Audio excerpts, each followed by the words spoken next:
is yours. Alright, welcome to Movie Versus Podcast. I'm Rick. I'm Jeff Paul. Greg Orange is my name. Good luck bleeping that out.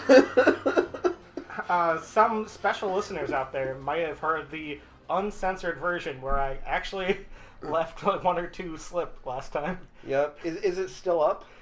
Yes. I As love of it. recording, it is still Yeah, up. I love it. I think you should just keep it up. Greg Yeah. wants his address to be public. Maybe he'll get some visitors. Yeah, Maybe he'll make some friends. I have a... gotta live somewhere. It's funny because now I have to bleep even more now that I'm bleeping out our ideas for future podcasts. That's true. We do have a lot of ideas. Yeah.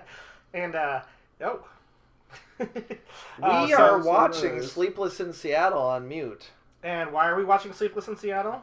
Well, if you saw the title of the episode, it's Sleepless versus Seattle.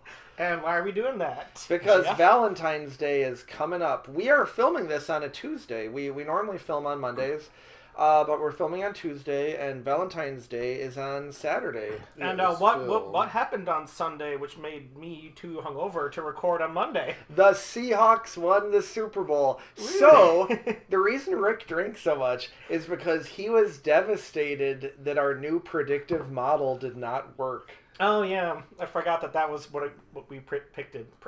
Yeah. Predicted. Oh, the Patriots movies were better than the Seahawks movies. Yeah. Yeah, and we were sure that meant the Patriots would win the big game, but they sucked, and my Seahawks won. Well, it turns out the Seahawks kind of sucked too. I mean, I guess their defense is good.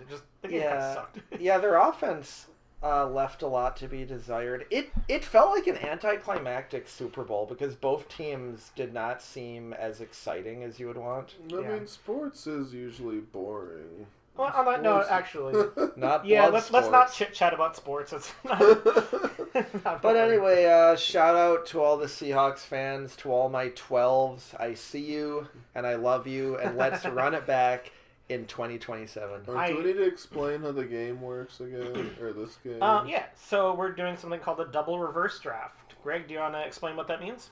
Yeah, so we're each drafting 3 movies in 2 different categories. And we're picking our least, or the worst, from worst to best. So we're picking our favorite movie last. Yep. All right. Usually, I feel like we should talk about the categories at first, but it looks like Greg wants to pick the order first. Well, he does have his penis out. What is there to talk about? So, Sleepless versus Seattle, like, it kind of seems like... Is that something we talk about? Yeah, like, what do those Yeah. categories mean? They kind of seem... I feel like it's pretty straightforward? Yeah, it's pretty They're straightforward. more straightforward than most of our episodes, I would say. And we were talking about this before the draft, that they kind of seem straightforward, but actually, these might be more shallow pools than we thought they would be. That's true. Well, it's one.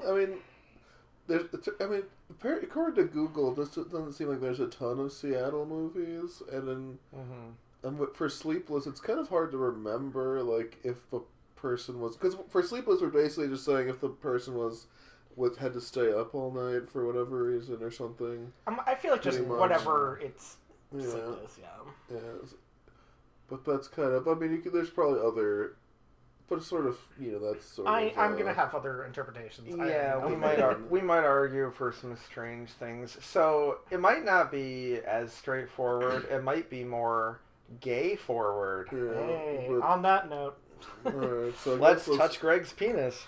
and let's see who has to decide what the weird thing is first.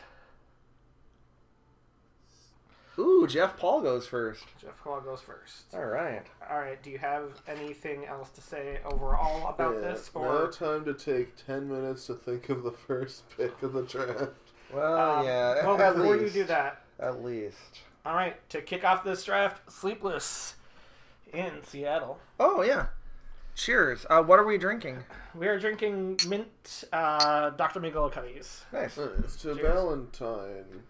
Yeah, to bromance. Yep. All right. Okay, so I think I'm gonna start with Sleepless, Right. and I think I'm gonna kick it off with The Machinist. Yep. I've never It's seen that. it's a Christian Bale movie. He's arguably my favorite actor. Well, you don't have to argue it. He's arguably one of the best actors. I think. Yeah, I mean, I I guess mean, you can argue with yourself about your favorite. I suppose. Well, what I'm trying to say is he might be my favorite actor, but he might not. I think that's a better way to phrase that. I mean, I think the first way was. I think it's fine fine too. I think the first way was arguably better. Oh, nice. All right, we'll talk about the movie. The movie, The Machinist. It's about a guy who, I don't want to spoil why, but for some reason this guy hasn't slept for like a year, and he has lost a shit ton of weight because apparently he's also not eating as much as he should. He's traumatized, I think we can say. Yeah. He's a guy who's he's a machinist who's traumatized, played by Christian Bale. And it's arguably the skinniest I've ever seen Christian Bale.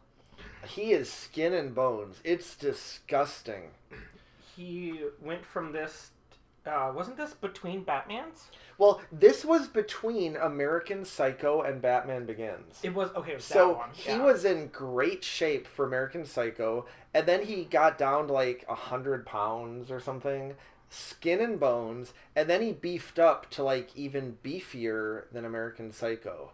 So, like, if you saw American Psycho 2000 and then Batman Begins 2005, you'd think, oh, he's been in great shape probably the whole time. But you would be wrong, because in the middle, he lost, like, I mean, I'm no math genius. He lost, like, 100% of his weight. I lost the thread of where you're going with He that. went down to 0. Yeah, Okay, so actually, more or less. I just want to point out that he went down to 120 pounds. I was going to say 120, but Yeah. that sounded like too much. And then he wanted to go down to 99 pounds, and they're like, can you not? Yeah. You don't need to lose 100% of your weight. Yeah, they're like, girl, you crazy. Yeah. They're like, girl, you tripping. So yeah, Christian Bale, unrecognizable in this role. Admittedly, I've only seen the movie once, so I can't say much more about it than I already have. But if you've ever just wanted to see the limit of how much an actor can be dedicated to his craft, I would say watch The Machinist, because you're going to be like, damn, Christian Bale! Yeah. It's like, you didn't have to do it like that. Yeah. All right, great. Greg, and you said you haven't seen it? Nope. I mean, it's probably nice. I don't know. You've heard of it, though, right? You don't. I have heard. Well, I know that it's the movie that Christian Bale got skinny for. So, this is the first thing when you said Sleepless. I'm like, well, it's obviously this. The whole movie, he just, like, keeps on waking up because he has, like, he just forgets where he is because he's just up all the time. He can never sleep. And so it's terrifying because he works at a machine shop, and then he, like, pushes, like, beams through, like, mechanical slicing machines, and you're like, don't randomly fall asleep because then you lose an arm. Yeah. Like, it's so on your edge because of that. I was gonna. Sorry, what are you gonna say? Well, I was gonna say that people watch this movie in theaters the way they watch the Rocky Horror Picture Show. Like, there will be a midnight showing of The Machinist, and there's all these parts where people are yelling out, "Bro, don't fall asleep! You gotta push that beam, bro!" That seems like the Like, worst movie to watch. Yeah, and famously, it's only done in black communities. For some reason, black people love watching The Machinist at midnight. I know that's right. I was gonna pick this as well. I also only saw it once, but I knew about it for forever because of the whole thing. And because you've been alive forever. Yes. You're a vampire. One thing I did really like about it is that the character's name is Trevor Resnick. Oh, I forgot that. Do you know what that's in reference to? Trent Reznor? Yes. Did he do the music? No, he didn't do the music. It was before that, but I think he was friends with... It had some part of it. What do Because you mean it was before that? It was before he started scoring films. Yes, it was before he started scoring films. But there was something about the downward spiral because that's the Nine Inch Nails album. Yeah. And then Probably their most famous album. yeah, and then the character goes on a downward spiral. I hurt myself today to see if I could sleep, Yeah. but I couldn't sleep for a whole damn year. Alright. Well, I have no thoughts on The Machinist, I guess. Yep. All right. Good pick. Thanks. I thought it was gonna be higher, but I guess both of us don't really remember that much. Yeah, I guess I don't. I mean, it feels like it could be a fine 3 pick. I really don't know. Oh, trust me, bro. It's the best possible 3 pick. Okay, so I'm gonna go with Seattle because I feel like there's both gonna be more overlap, and I just didn't find that many Seattle movies that I'd actually seen. So I'm gonna pick a Safety Not Guaranteed. Nice. That was one that I was like, oh, I'm pretty sure you guys haven't seen this movie. I have seen it, I think. It's Oh, Aubrey nice. Plaza, right? It's like about a guy building a time machine. Well, yeah, let him describe the movie. Well, I was asking. Yeah, It's okay. about a guy that has like an ad in like a newspaper somewhere, and he says he's looking for someone to help like travel back in time and work on his time. I forget what the ad says. To be fair, I watched this movie a while ago. I don't remember all the details, but I remember thinking like, oh, that movie was pretty fun. Because that's where I'm at in the Seattle list. I was like, oh, apparently it's in Seattle, I guess. I remember thinking that movie was pretty good. But, yeah, it's about Wanted. that tall guy. Oh, you're looking at the ad? Wanted. Someone to go back in time with me. This is not a joke. You'll get paid after we get back. Must bring your own weapons. Safety not guaranteed. I've only done this once before. Yeah, that's a pretty nice ad. That's a fun premise for a movie, Yeah. but it kind of amounts to, like, basically a rom-com where, like, this guy is like, oh, he must be a total weirdo, like, crazy person, but then they start to, like, I don't know, enjoy each other's company. I don't really remember where it goes, but presumably back in time. I think it's a porno, if I remember correctly. Yeah, but I do remember liking it, which is important. I randomly saw this movie in the theater. Oh, really? It was just one of them that I I was did like, too. oh, nice. Well, so we've all seen this movie. Yeah. Finally. No, but the whole thing is like, yeah, I just love the setting where just like these two characters are really likable and you kind of like follow them and you don't really know what's going on.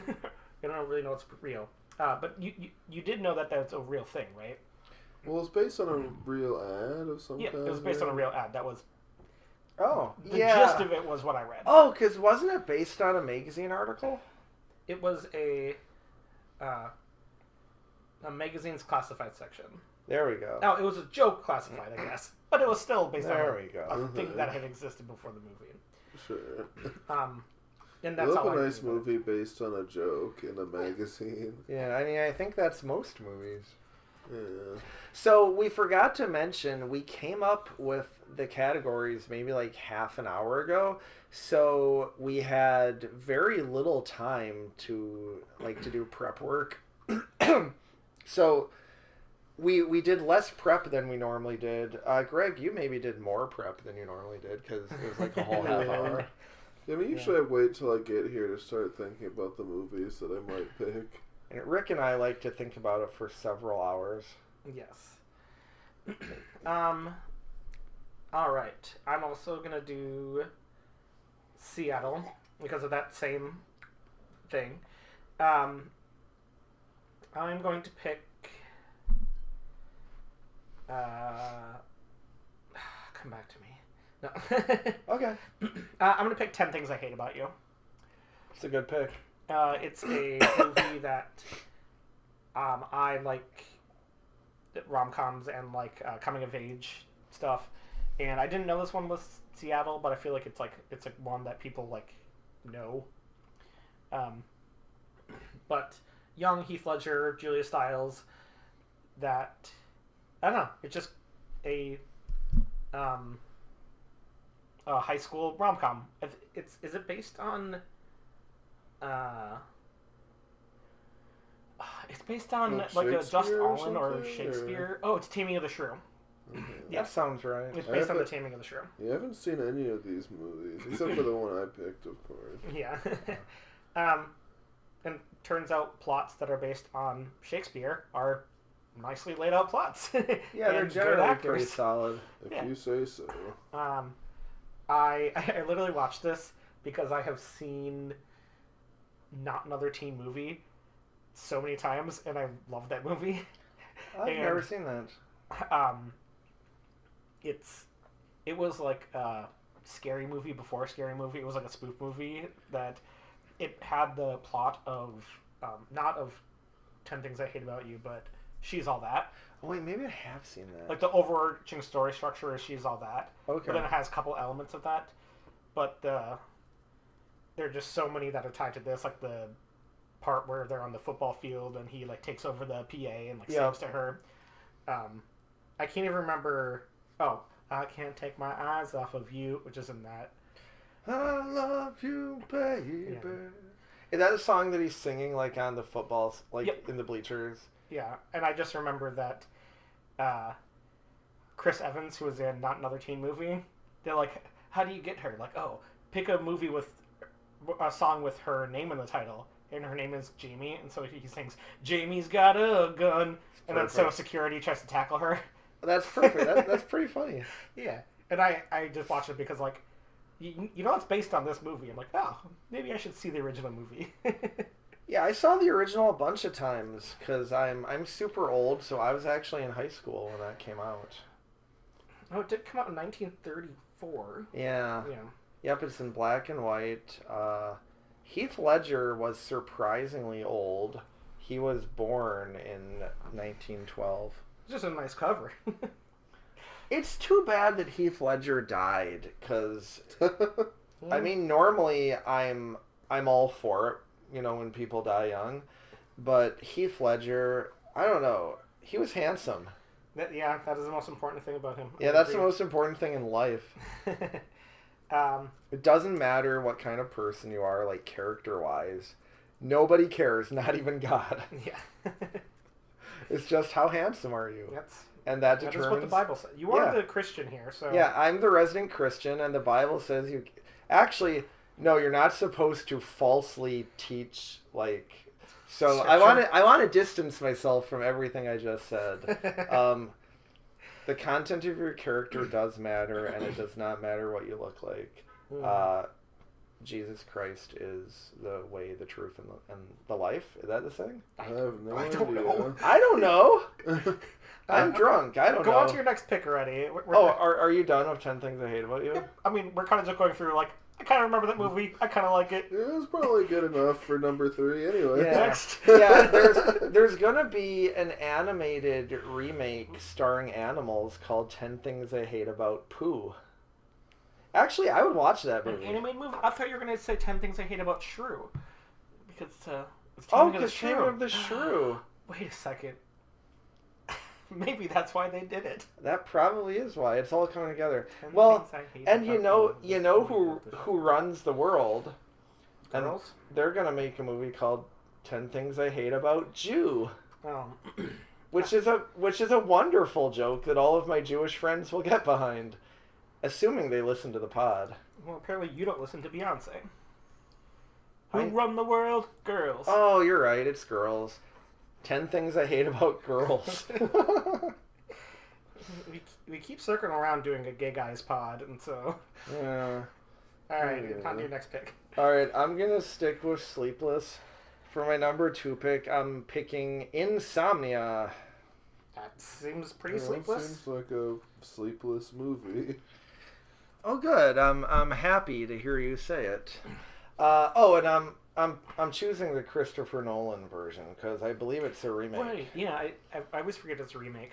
Yeah, me too. Anyway, it's a movie.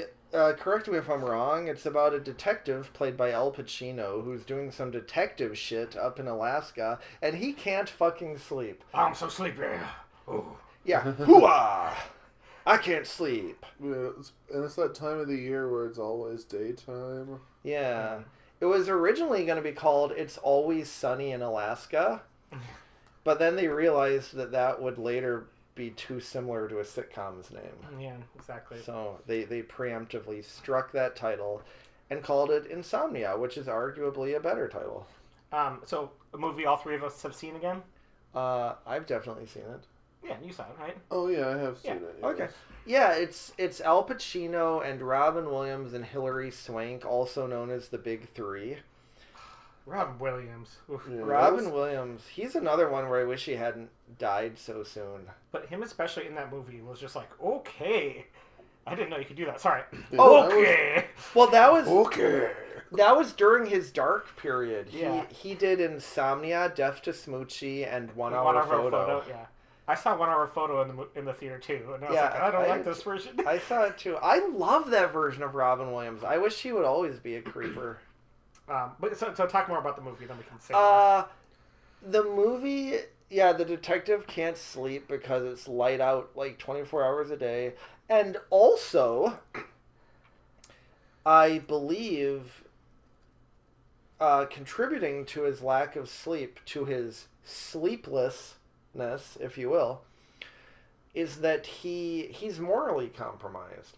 Because I seem to remember that in order to catch the bad guy, it's like they know Robin Williams is a bad guy, but they can't quite legally like pin the crime on him. The Hilary Swank character, who is a younger detective, she's kind of like, well, we could just kind of like fudge the rules a little bit just so that we catch this guy. And Al Pacino is like, no, I'm not going to let you do that, because when I was a young detective, I fudged the rules, and once you start down that path, like, there's no end to it. Like, once you compromise yourself morally, there's no going back. And you find out that's really why he can't sleep. It's not because the sun is out all night. It's because he is a fucking liar and a fiend, and he probably beats his wife. He probably cheats on his daughter. I forgot what I was talking about. All right, Greg, do you have anything more to add? I was thinking about picking it for my 3 spot. I remember I did watch it a while ago. I remember thinking, like, oh, that's pretty good. I agree. That's exactly what I thought of it too. Yeah. It was because just going over Nolan movies, and it's an early one that's just like, this doesn't feel like Nolan. It's like if I watched that, Yeah, it doesn't. I didn't it's know. not very Nolan-y. It's one of his worst movies, and he's arguably my favorite director. So, like, even his worst movies, I still think... Or Yeah. actually, no, he's made worse movies more recently. I think Tenet is by far his worst movie. I mean, it's on the bottom half, but they're all... Yeah, I Great. mean, there's... Yeah, there's- he has a lot of there's bangers. several movies that he's made Oh. that I don't, like, particularly care for that much. Is that Rob Reiner But he on also, screen? I mean, but the majority of them I like. It probably is Rob Reiner. Rest Is in this power. directed by Rob Rest Reiner? in power, King. But there's a number of, I mean, I mostly like Christopher Nolan. I mean, we're making a movie podcast, so we're obligated to like Christopher Nolan. That's true. We're obligated to have sex with him once a year. Alright, so I'm gonna pick... I want to say... oh, you have to say why it's better than your previous Oh, pick. thank you. Yes. To me, Insomnia is better than 10 Things I Hate About You. The Machinist. The You Machinist. need to sleep so you can remember more things. I know. Oh, man. It's been a rough life. The Machinist is better than 10 Things I Hate About You. Nope, I messed it up again. It's that Rob Reiner. He's so beautiful that I can't focus. I'm all hot and bothered. So Insomnia is better than The Machinist. Oh, yeah. Insomnia is better than The Machinist because after watching The Machinist, like, I thought it was good, but I don't feel a need to, like, revisit that movie necessarily ever. It's a movie that I think, unless it just sounds really bad to you, I would say, like, oh, check it out for sure. Like, you're better off for having seen it. But Insomnia is a movie that I've watched at least twice, and I would watch it a third time. Christopher Nolan's movies, I think, lend themselves to being studied. Yep. And The Machinist... A lot of film bros would agree. Yeah, and The Machinist, unless you're trying to study Christian Bale's skinny, hot bod, like, unless you're trying to masturbate, there's no reason to watch The Machinist more than once. So your next pick is going to be Batman Begins, the collaboration of Christian Bale. And Oh, yeah. Yeah. Christopher Nolan. A famous Sleepless movie. Yeah. Yes. One other thing. So the one thing I wanted to say about it is, I watched it knowing it's one of like Robin Williams' dark roles. 1 hour photo. He's kind of just darking it, and then it's like, oh my god, it's surprising. Insomnia, he legit is good. I think it is one of his top 5 best performances. Okay. I actually think it is an amazing performance. Because I love movies when the character is trying to act to another character. Like, you know their true motive, Yeah. and they are trying to lie to somebody else. And then so an actor acting in the role that they're in, I always appreciate. Ooh, we should do a future topic, sister versus act.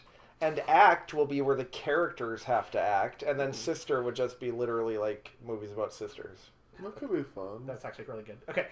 Oh, good. Alright, my pick now. Alright, I'm gonna stick with Seattle because I just don't have a lot of Seattle movies. That's fair. I wonder if either of you have seen this legendary Josh Trank movie, Chronicle, or what is it? Is that the name of the? I don't know. Chronicle. I know it was written by what's his face, Max Landis, son of John Landis. Oh, apparently it is. I'm looking at the Wikipedia article right now. I've never heard of Chronicle or Josh Trank. It's starring Dane DeHaan and Michael B. Jordan. Cool. And some other guy. And some other guy named Alex Russell. Yeah, some random white guy. Watched it. Yeah, I love the movie Chronicle. I didn't realize you had seen that. I was hoping I was the only one who had seen it. Well, before you talk about it, Greg. Oh yeah. I wasn't gonna talk about it. Yeah, it's so it's kind of like a. I mean, it is kind of a superhero movie adjacent, where it's also a found footage movie, a pretty fun found footage movie. Oh, it's that one. Okay. Yeah. And basically, people like these 3 friends, or I don't even know if they're friends, but these 3 guys go into like a little cave, and they get like superpowers, basically like telekinesis type powers. 2 of them are cousins, Oh, okay. and then there's just a third guy. Yeah. Michael B. Jordan, I assume. Yeah. Nah, And, he's the cousin. Yeah. Oh, Come yeah. on. Oh, Yeah, he plays the 2 cousins. Yeah. yeah. Yeah, and, That was but I think was Michael perfect. B. Jordan is like a more popular kid in school. Yeah, or he's like something. the most popular kid in school. And I think maybe they're like in a party or something, and they like Yeah. wander off. Yeah, I they're don't like a know. big rave in a warehouse. I mean, Yeah. if you look like Michael B. Jordan, you're going to be the most popular kid in school. That's why I was popular. You do look just spitting image. Yeah, I get mistaken for him a lot. My full name is Jeffrey B. Paul. Yeah, but basically what makes this movie fun is that it really leans into like the sort of like discovering their powers and like what would you do if you had superpowers type stuff. And it's also fun because it's like an original property. You don't know like like when you're watching like Spider-Man or whatever, you already know what Spider-Man can do and where it's going. But when you're watching Chronicle for the first time, you don't really know where it's going or what they can do with their powers. So when they like discover like, oh, I can do this with my powers, you're like, oh, that's cool. And you're like So- discovering it with them. This is your way Yeah. to get Incredibles on the list again. Because that's what you said about Incredibles. Well, basically, you like Well- movies where you don't know backstory and you kind of just go into it like, all right, let's learn as the movie I mean, progresses. that is generally fun. I don't know. Yeah. Although this is different from The Incredibles because they also are just learning what their powers Yeah, are. you're not like seeing like them fully formed and like figuring out what their Yeah. deal is. I'm mostly You're just just joking that learning you pick with it every them. time, and this is... Yeah. I mean, but Violet doesn't know that she can do a couple things that she figures out she can do. Oh, is Violet a character in The Incredibles? Yeah. Oh, okay. Suddenly everything makes sense. For years, you guys have been talking about Violet, and I'm like, who's Well, Violet? We're usually But talking also about this Violet movie more. like was like a starting point for some careers. Like I guess Michael B. Jordan was maybe in a little bit before this, But not much. not too much. And then like Dane DeHaan, was sort of popular for a little while after this, but then Yeah, he probably kind of kind of faded into obscurity. a little bit. It's weird that at least I thought it was weird that the third guy, as far as I know, didn't have any kind of career. Yeah, when he's like kind of the main character. Yeah, basically. it seemed like of the, well, I mean, obviously Michael B. Jordan, you knew he was going to be big because he's so handsome. He's kind of a Bryant Alexander type. Which local Minneapolis comedy fans, I should say Twin Cities comedy fans, will know who Bryant Alexander is. Shout out to my boy. Shout out to my twin. That's Dane DeHaan. He's in just all bad movies. Yeah. Well, he's also in Valerian and the City of a Thousand Planets, which is a pretty good movie. He is in that movie, which is a fine movie, but I feel like he's heinously miscast. Oh, he and the female lead are both heinously miscast. Yeah, they're both. DeHaan or whatever. Like, honestly, I feel like that movie. Like, I feel like the movie as it stands is kind of mediocre. But like, if the main two characters were like just cast better, like I feel like it would have been like the biggest jump of like any movie. Oh yeah, like if it had been, yeah, just like two people who are likable and who seem capable as action heroes. Yeah. Also, they seem weirdly young in the movie. Yeah. I don't. And you would think maybe it's a future where everyone is kind of like dorky and young, but then Clive Owen is old. Yeah. That's this doesn't really make sense. Anyway, we're talking about Chronicle. Oh yeah, Chronicle's a fun movie, and it's set in Seattle, famously. That's true. The space and is very prominent. Everyone in it, everyone involved with the movie except Michael B. Jordan went on to have spectacular careers. Yeah. Except Michael B. Jordan? Yeah. I mean, I think he might still have a spectacular career. He's a late bloomer. Yeah. I don't think he's going to win the Oscar, though. But definitely not. He should have been nominated twice. For Best Cousins. Yeah. So why is that better than Safety Not Guaranteed? Yeah. Well, because they're both kind of fun, high concept movies, but Chronicle is more fun and more high concept, and it's has the funnest use of because the characters have like telekinesis and it's found footage, but that it's one point like the movie is like explains that like they just like use their telekinesis to like sort of float film cameras around. Oh yeah. Oh. Which is yeah. So it starts seeming like less of a found footage because they're like flying and fighting and stuff, and presumably they're just floating around film cameras while they're doing that. Yeah. Oh, I never thought that would be a good way to describe why it could be both. Yeah. Found footage and like, how did you get that shot? Oh, yeah. that's fun. They use telekinesis to get that shot. I like that. That's fun. Yeah, it's a fun movie, and it's got a lot of like clever stuff, and it feels like, oh, that is how I would use that power, maybe. Yeah, so thank you, Max Landis, for coming up with those ideas. Son of John Landis, who famously directed An American Werewolf in London, which is a friend of the pod. It is? Yeah, that movie is a friend of our podcast. All right, Rick. All right, for Seattle, I am going to pick The Ring. Nice. Famously set in Japan, but actually, Seattle, Japan. Wait, there's a Seattle, Japan?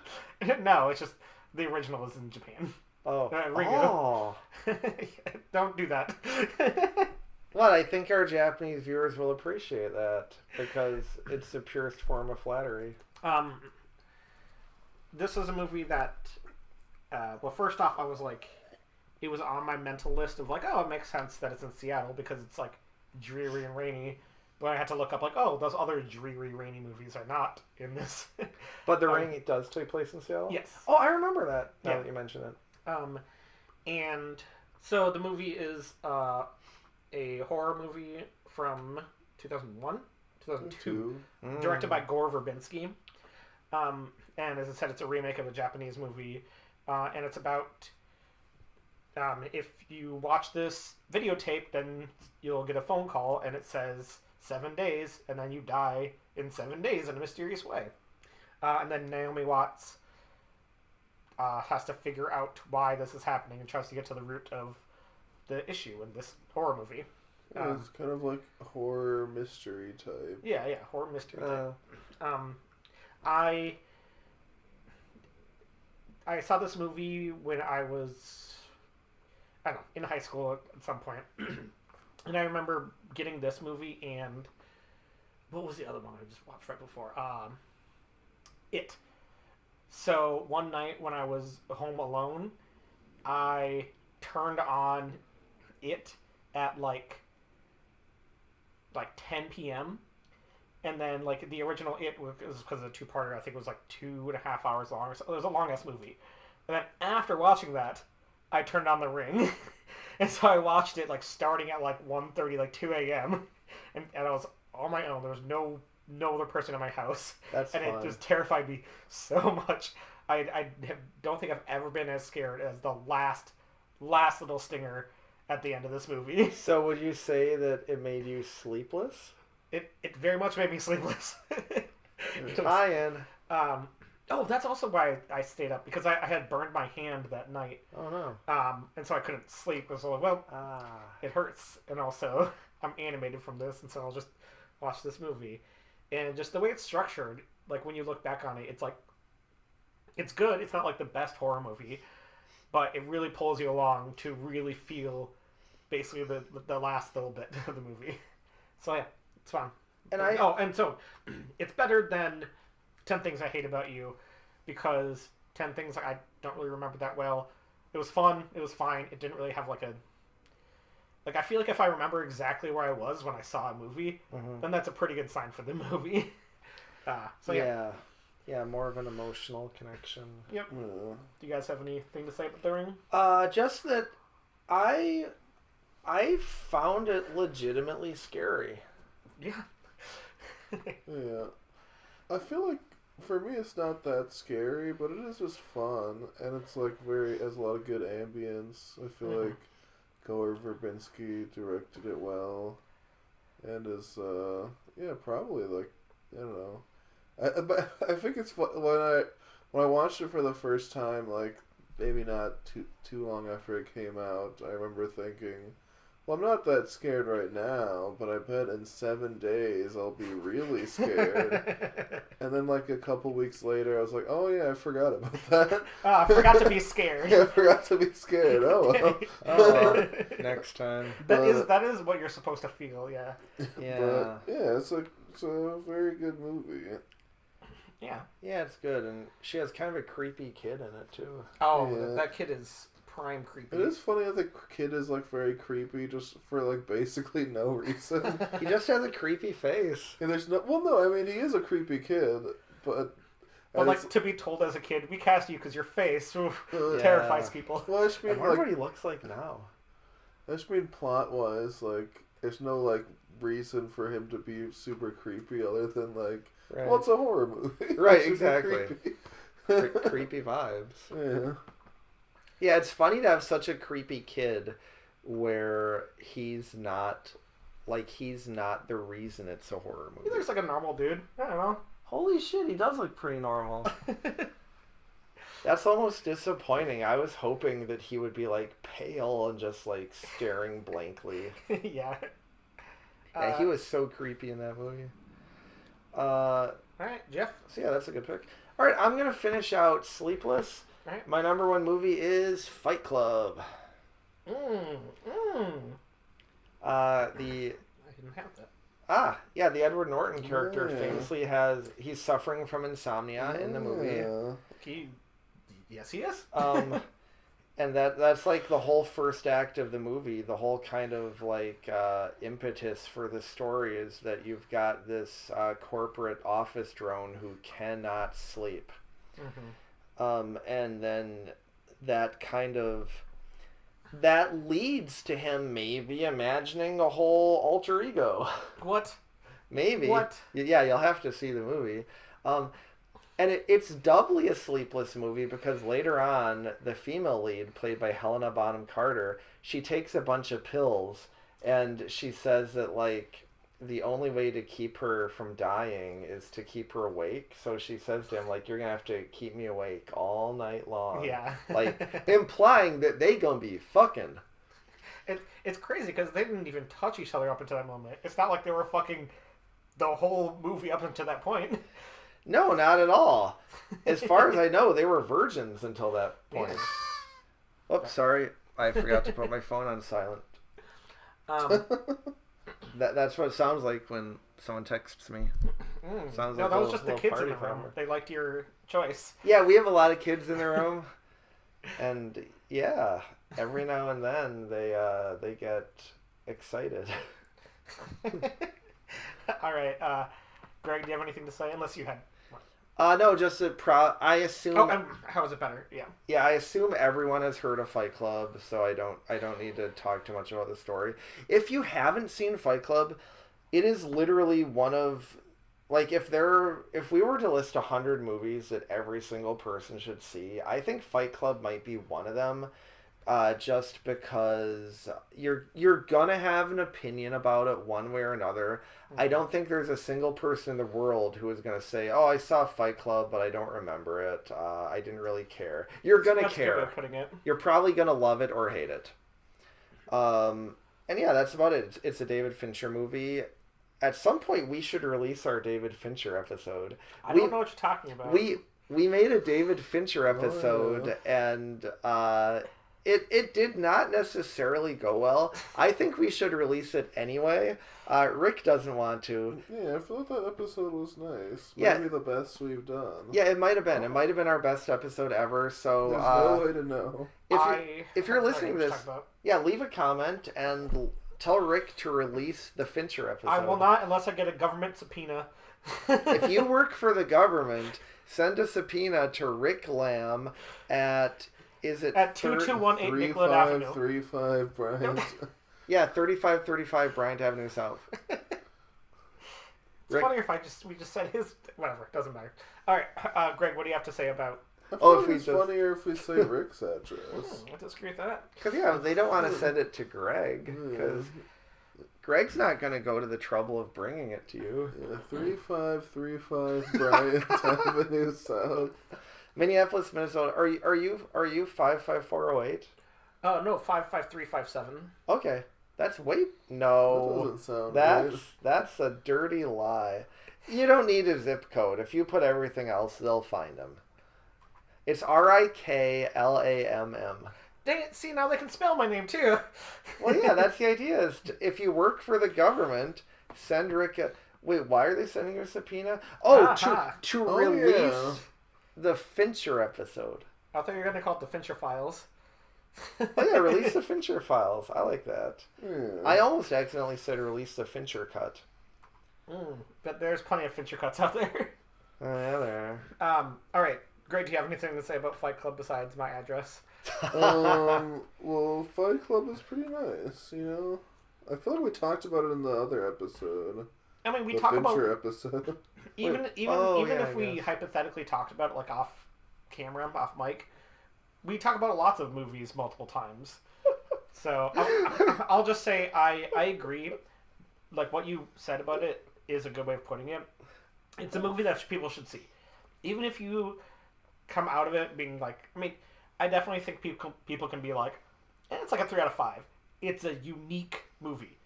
Like, again, nobody forgot about that movie. It is a big deal of a movie. And if you don't know the like full story of it, then just watch it through, and it's interesting to see what's actually going on. Yeah, and I like what you said, that like no one is ever going to be like, oh, I don't know if I've seen Fight Club.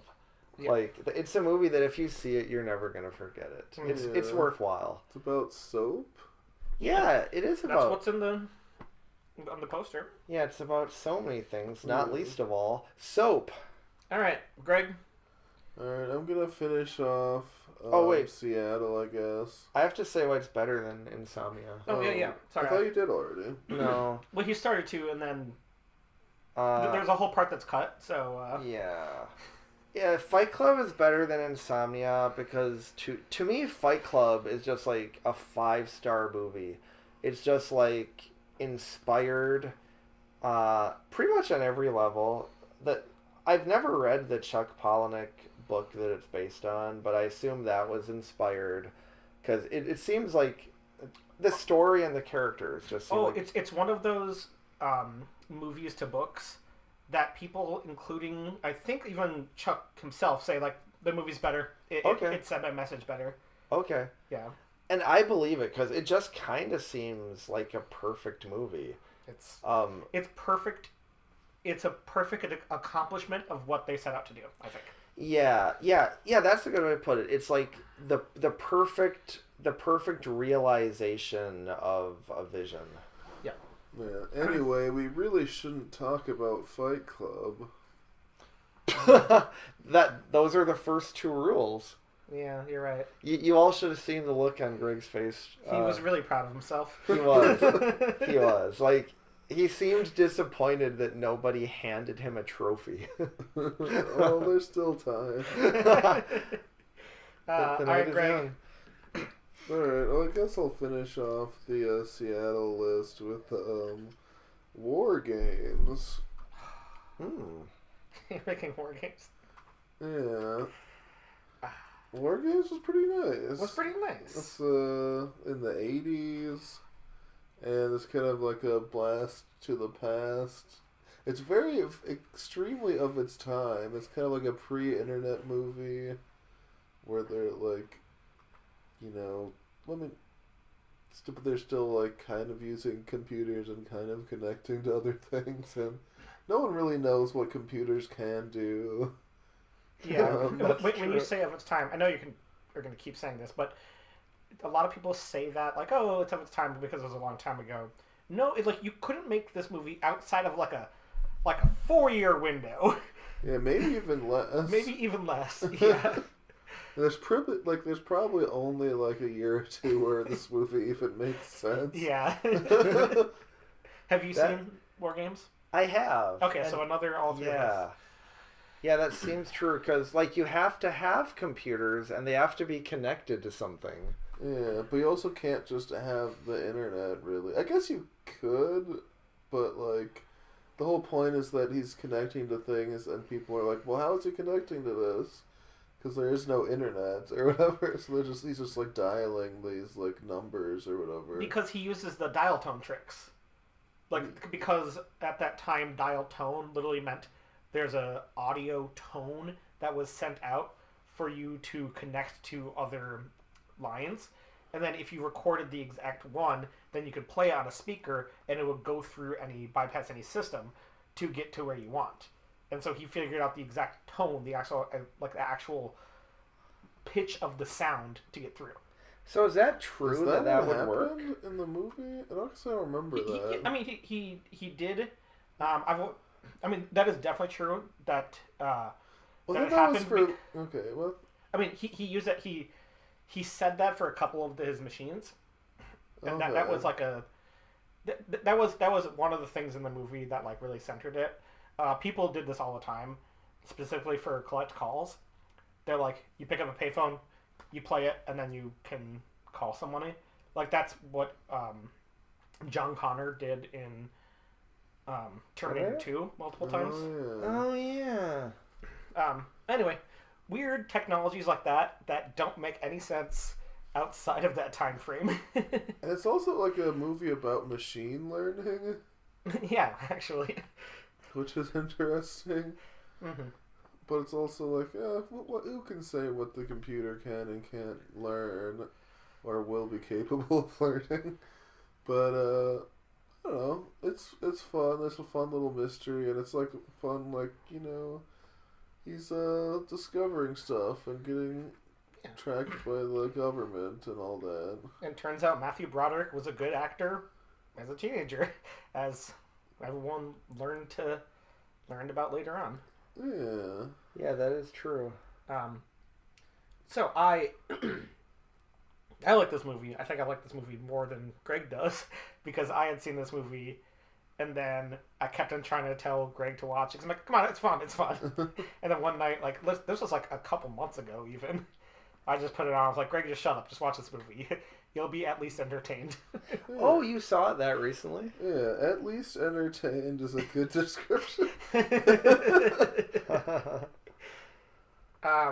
Yeah, I think this movie is really fun. Basically, just I was already talking about it, so I'm not gonna say anything more. Yeah, Jeff. Yeah, I remember seeing it and thinking, In theaters. yeah. It did come out in 83. I'm so old. I'm impossibly old. No, I saw it and I remember kind of thinking, like, I'm not particularly tech savvy. Like, I'm not really a computer guy. But my understanding is that people who are computer guys, they watch movies like this and just think the movies are so cringe because it's like that's not at all even what a computer is. No, I definitely think the computer guys love this movie. It feels like a movie that's more accurate than most. Yeah. Oh, maybe. Yeah. I mean, because of like the little trick I said, you guys are like, that seems fake. I'm like, it was a thing. Right, yeah, because I tried watching the original Tron with a friend one time, and like because that's a very different. Yeah, so maybe Tron is more far fetched. Is that what you're saying? Yes. Huh. Well, that's counterintuitive. And I think maybe the most far fetched part of the movie is how advanced the supercomputer is. But it is kind of, even though it's like more advanced than it could be at the time, it kind of is kind of accurate to how, like, you know, LLMs or whatever work now. Yeah. It reminds me of another little thing. I love when I watch a movie and I'm like, that's where that famous line is from. And the line from this one is, the only correct move is not to play. Yeah, or like the winning move, or is it a correct move? I don't know. The only something is not just something. Yeah. We gotta get this. The only winning move is not to play. Right. There it is. And it's also funny, which is like something that has happened in actual AI things, where they keep trying to teach AI to play chess, and multiple times it rewrites the actual chess game that it's playing to just invalidate it and say they win outside of chess. Like, yeah. Alright. My last Seattle movie, one that I was looking over at Greg, because I'm like, ooh, I wonder if Greg found the one that I found. Wait, doesn't Greg have to say why that's better than his number 2 pick? I was just excited because I get this movie. Yeah, I'm excited for you. Oh, it's War Games is better than Chronicle because it yeah. You know, it's one of those 80s classic type movies. It's you know, I did feel like you said more good things about Chronicle. It's set it feels very prescient, and it really I don't know. It was a fun time. I do feel like you picked this because you wanted to take it from me. No. Okay. I felt like that's fine. I felt like you liked Chronicle more. It really did seem like that. Who can say who liked Chronicle more than what? We can sit here all day arguing about who forgot to pick up who. I will just say, again, I watched it with him, and he was like, yeah, it's kind of a movie. Well, yeah, he even said that he implied as much, that he sort of enjoyed it. It's a weird pick for number 1. I feel like I love this because Greg usually has a better strategy and doesn't get into this position that often. So I like to see him get stuck now. Yeah, to see him squirming a little bit. Which is why I'm so happy to pick as my number 1 Seattle movie, Austin Powers, International Man of Mystery. Where is Dr. Evil's lab? Or it's in the Space Needle. Is it? Oh, is it? Yes. And I don't because remember that. They kept on having... So one, yeah, they show it all the time that it's in the Space Needle because they're talking more about, like, property, like real estate. Oh, and that's the big like thing. Starbucks. And they mention Starbucks all the time. Oh, Moly, okay. moly, mole. I was Bring trying Starbucks so often. I was trying to Google in what way Austin Powers was related to Seattle, and I found like nothing. So Because you saw it on the list. yeah, You didn't picture it like when they like all the time. You can like see out because they're up so high. And then I looked at the movie thing, and I was like, oh well, they filmed no scenes in Seattle, so it's like, oh, maybe it wasn't in Seattle, I guess. But yeah, we were talking about was a large part of it. All of Dr. Evil's schemes are in the Space Needle itself. So I don't remember that at all. I saw it on there, and yeah. So Austin Powers, International Man of Mystery, is a great movie. It is what can I say about the movie? It's not already been said. So it's a spoof on James Bond. It's Mike Myers. Just having fun with it. Like, I like when this kind of spoof movie was more about, let's take the kind of premise and make a comedy movie. But let's not be like, hey, this little one thing. I guess they kind of do, but it's more... If you watched Austin Powers and you had never heard of James Bond, you'd be like, this is a fun and funny movie. All the jokes still land. The reference material is not necessary.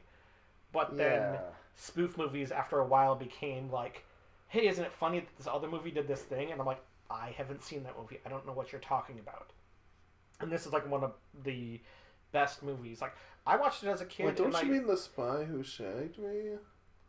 Oh, Spy Who Shagged Me. Sorry. That is what I meant.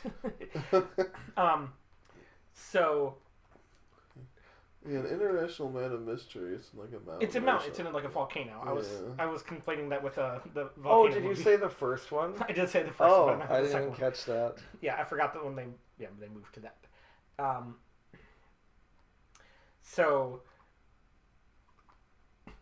yeah, Austin Power movies are just really funny, and the second one is not as good as the first one. But the second one is still really good.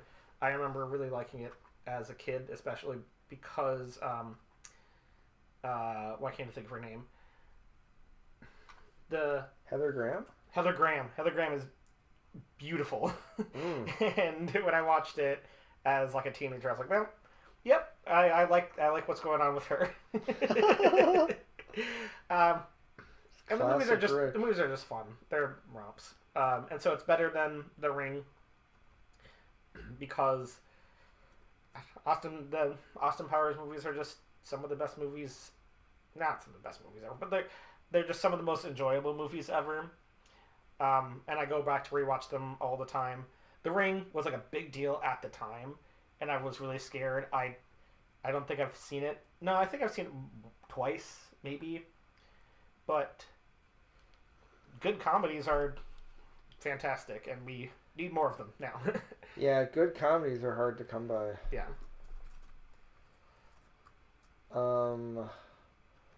Yeah, I kind of want to watch all those movies again because I haven't seen any of them since I think I saw them all in theaters, but I don't think I've revisited any of the Austin Powers movies. And I saw Goldmember in theaters. Okay. Yeah, that was maybe the one that I would least want to revisit. But I feel like the first two, especially. He's got the Midas touch, but it touched it too much. This Goldmember. Exactly. Yeah. So yeah, it's better than, as I said, The Ring, and then I already said how The Ring is better than 10 Things I Hate About You. Wait, why is it better than The Ring? Because The Ring was, like, really visceral and good at the time. But horror movies...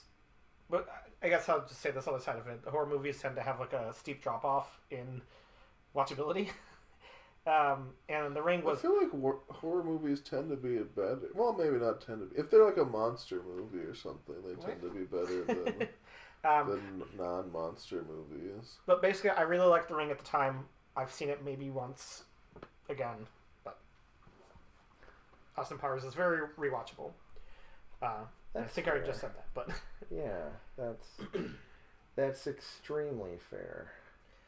All right, on to Jeff. We kind of have a very linear draft right now. Yeah. Now you're on to Seattle, and we took every Seattle movie. Yeah, so just pick those 3 50 Shades of Grey movies. Yeah. Yep. I mean, No, there are other movies that 50 Shades is based off of. No, so my whole thing here is that I've got an embarrassment of riches to choose from, because you guys are both done with Seattle movies, and I have yet to begin. So it's fun for me because you guys now are going to be competing for Sleepless movies, and I can just choose whatever I want now for Seattle movies. Yeah, I mean, there's a lot of Sleepless movies, though. I did not feel that way. I only had 4 Sleepless movies, like, total. So I'm really glad that I got the 3 that I wanted.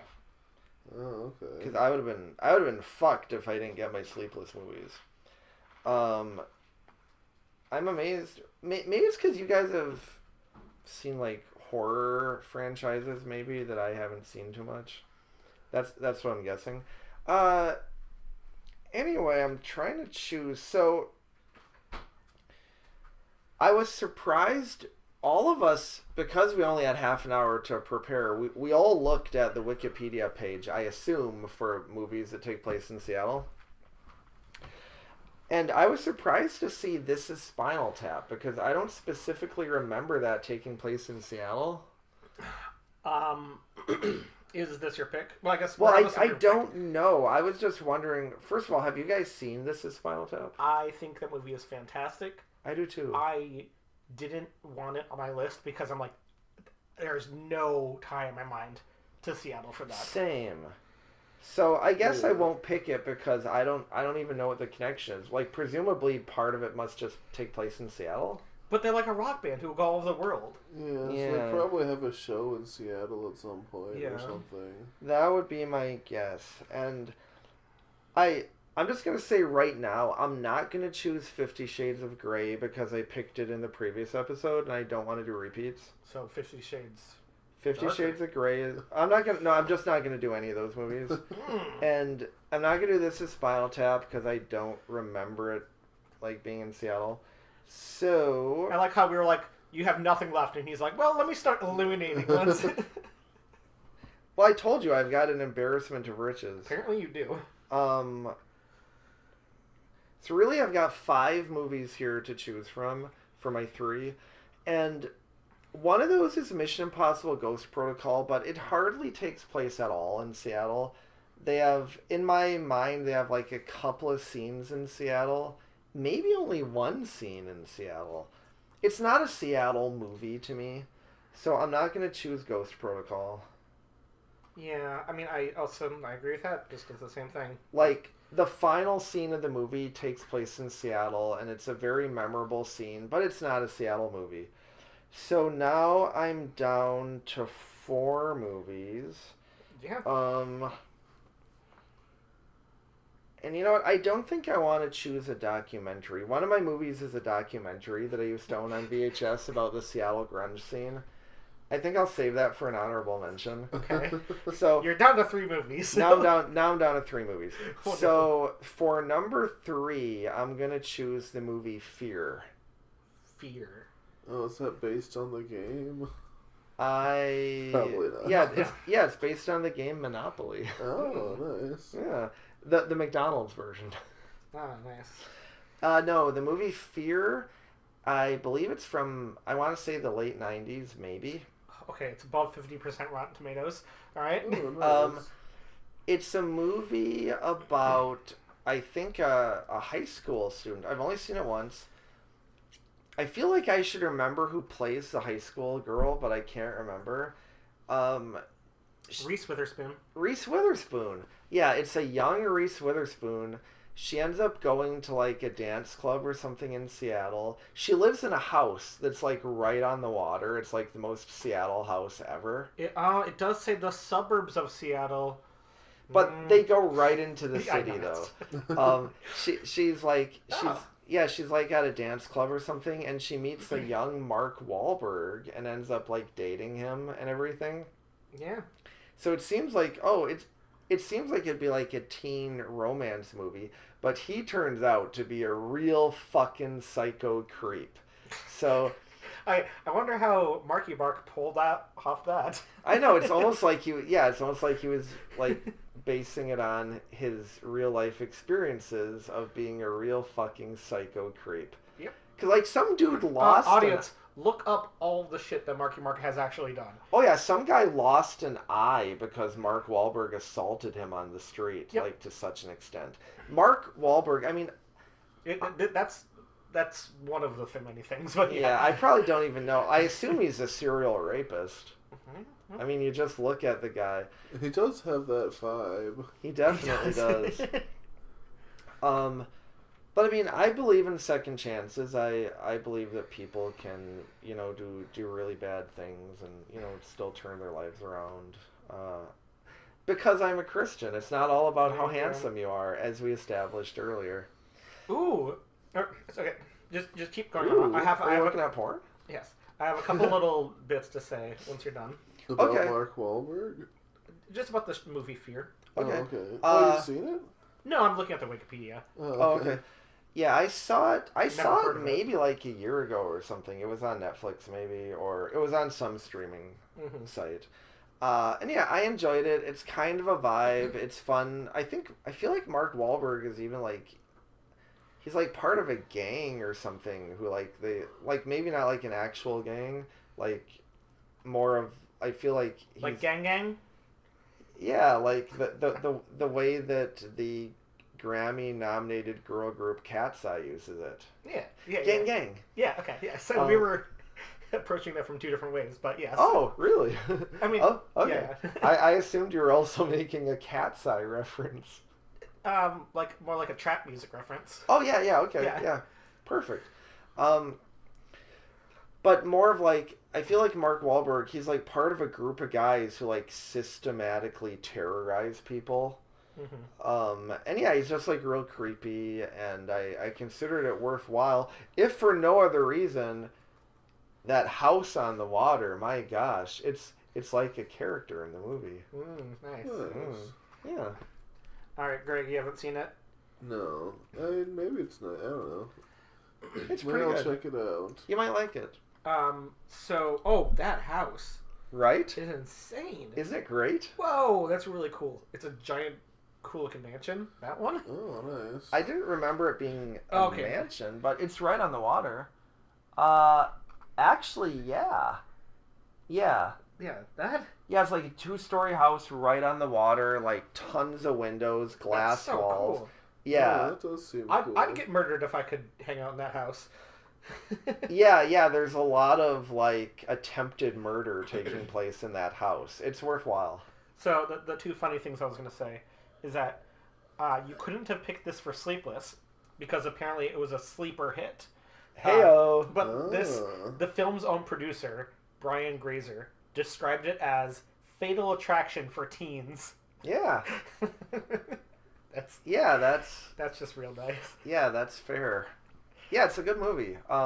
It should almost be higher than number 3, but I think my other 2 picks will be better. I also want to point out right away is that we have Sleepless in Seattle playing right now, and you haven't seen the movie, but it's been on this whole time. So if this podcast lasts another 33 minutes, then you can claim it as your number 1 Seattle movie. Although, with the sound off, I would still... I mean, even though, like, literally speaking, I've seen it, I would still say that, like, I haven't seen it because, like, I haven't heard what they've said. Yeah. But I like your thinking. Yeah. To just try to squeeze it in there at the end. I mean, that's what he does to Meg Ryan. Oh, is it a porno in the final act? Yeah, he squeezes it in there at the end. Yeah. Oh, nice. Tom It Hanks... doesn't have to be porno for them to have sex at the end of a movie. Well, how else would you know that they really had sex and weren't just dry humping? Yeah, that's fair. I did say Meg Ryan. I didn't say her character name, so that did imply that. Yeah, well, I assume she plays herself. Anyway, Greg, pick your third favorite Sleepless movie. All right. So obviously you're gonna pick Sleepless in Seattle, but go on. That'd be funny if I picked Sleepless in Seattle as my third favorite Sleepless movie. But I'm gonna go with a movie that title just kind of implies that it would fit in this category. I think. I think maybe it's a waste because I think you guys probably haven't seen it. But I like to hear that. From Dusk Till Dawn. Yeah, that's nice. Well, unless it means that they were asleep from dusk till dawn. Yeah. All right, talk about the. So I haven't seen it. Have you seen it? Wait, is that the? No, I'm thinking. Zack Snyder. He did a remake of Dawn of the Dead, right? So I don't know if I know what this is. I know that that's the movie where Quentin Tarantino wrote in the script that Salma Hayek would put her toes in his mouth. Oh, yeah. Wait, from dusk till dawn? Yeah. Yeah, the toes were in there for a long time. Yeah, it's a very pivotal scene. Well, not really, but a pivotal moment in the life of a young man. Yeah, I think because George Clooney is also in it. Oh. Like he said at one point, like, yeah, he wrote me a scene where I fight a giant rat and where he sucks on Salma Hayek's toes. A guy who has it all figured out. Yeah. No, I don't think I've seen this. Yeah, I forget. Was it a giant? It's something like that. I don't know. It's been a while since I've actually seen it, but I thought it was very fitting for the number 3 spot. You want to give a quick description of what the movie is, even? The plot, it's basically Sinners, if you've seen that. Ah. Alright. So these, like, 2 criminals, George Clooney and Quentin Tarantino, are kind of like... Do they also play 2 criminals? That's not even a good joke. Go on. They play a couple of dollars waiting on a dime. Yeah, well, I think they rob a convenience store or something, and they're kind of on the run. Well, maybe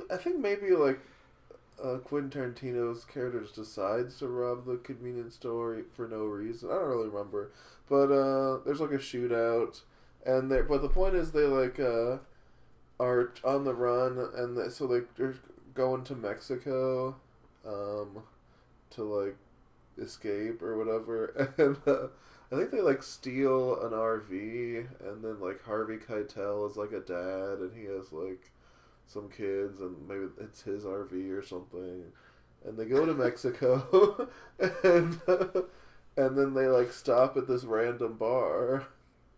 A juke joint, you could call it. Yeah, a juke joint, you could call it, and so they all go in there in Mexico, and then it turns out that the bar is run by all vampires. What? I hate it when that happens. Yeah. Actually, I love it when that happens. And then the next half of the movie is them just fighting vampires in a bar all night, and then at the end of the movie it's dawn. That's all right. This is so funny. The IMDb synopsis says, 2 criminals and their hostages unknowingly seek temporary refuge in a truck stop populated by vampires, comma, with chaotic results. You don't say. That's basically saying hilarity ensues. Yeah, right. They did not need to add that last part, but I'm so glad they did. Oh, it's populated by vampires, so I assume everything will be fine. Yeah. Okay. Hilarity ensues. Yeah. And George Clooney, it's easy to forget how handsome he was. Look at that. Oh, God. My gosh. He's look still at that. handsome now, but that's insane. Yeah, when he was younger, my goodness. No man with eyesight could not be gay when they see young George Clooney. Especially when he does this head wobble. Yeah. I love his head wobble. Yeah. Oh, my gosh.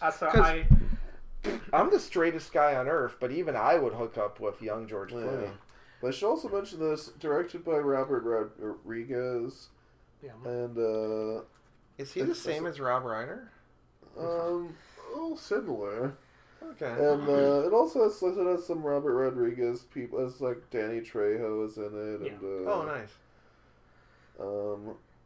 that's Keanu nice. Reeves, maybe? This has been on my watch list forever. Like, I know I'd like it. It sounds exactly my kind of movie. Do you have Paramount Yeah, Plus? it's a very fun movie. It's on Paramount Plus right now. Nice. We should watch that, maybe. Yeah. Yeah, I haven't seen it in a long time, so I would definitely watch it again. I remember it being very fun. It sounds surprisingly fun. I mean, it sounds like there are chaotic results. Yeah, I remember that Tom Savini has a gun that's shaped like a dick, and I think that's important to mention. I have watched, I would say I watched the middle third of the movie at a bar once now. Nice. I was at Up Down, and I was bored there, and it was on. I'm like, oh. And it's one of those movies you can kind of just look at without sound and be like, I like what's happening on screen. This is entertaining. Penis guns. Yes. So, one thing I was going to bring up about this, and we haven't talked about it at all yet.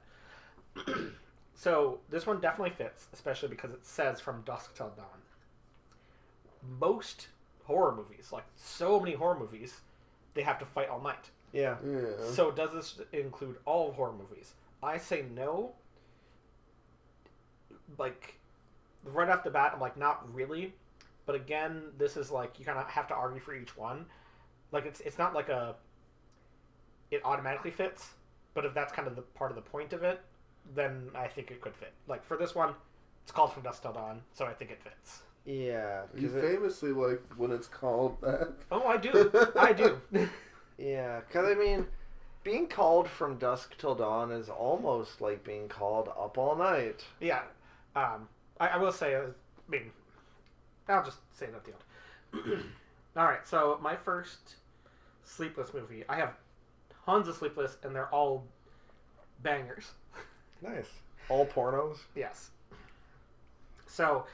Well, certainly not all as good as From Dusk Till Dawn. I mean, From Dusk Till Dawn is pretty good. I like it. The reason I bring it up, though, is because mine is also in that vein.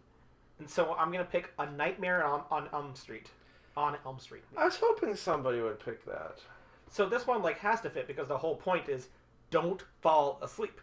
That is the main thing you have to do. Although, couldn't it be argued that they keep falling asleep anyway? Yeah, they do spend a lot of time sleeping, famously. But they are trying to stay awake. Well, yeah, they're trying to be sleepless. Out of the group of 5 of them, 4 of them stay awake through the night. Yeah, I guess sleeplessness is a theme in the movie, so... Yeah. Yeah, I feel like it would be kind of mean to veto that. Yeah, okay. So we agree A Nightmare on Elm Street?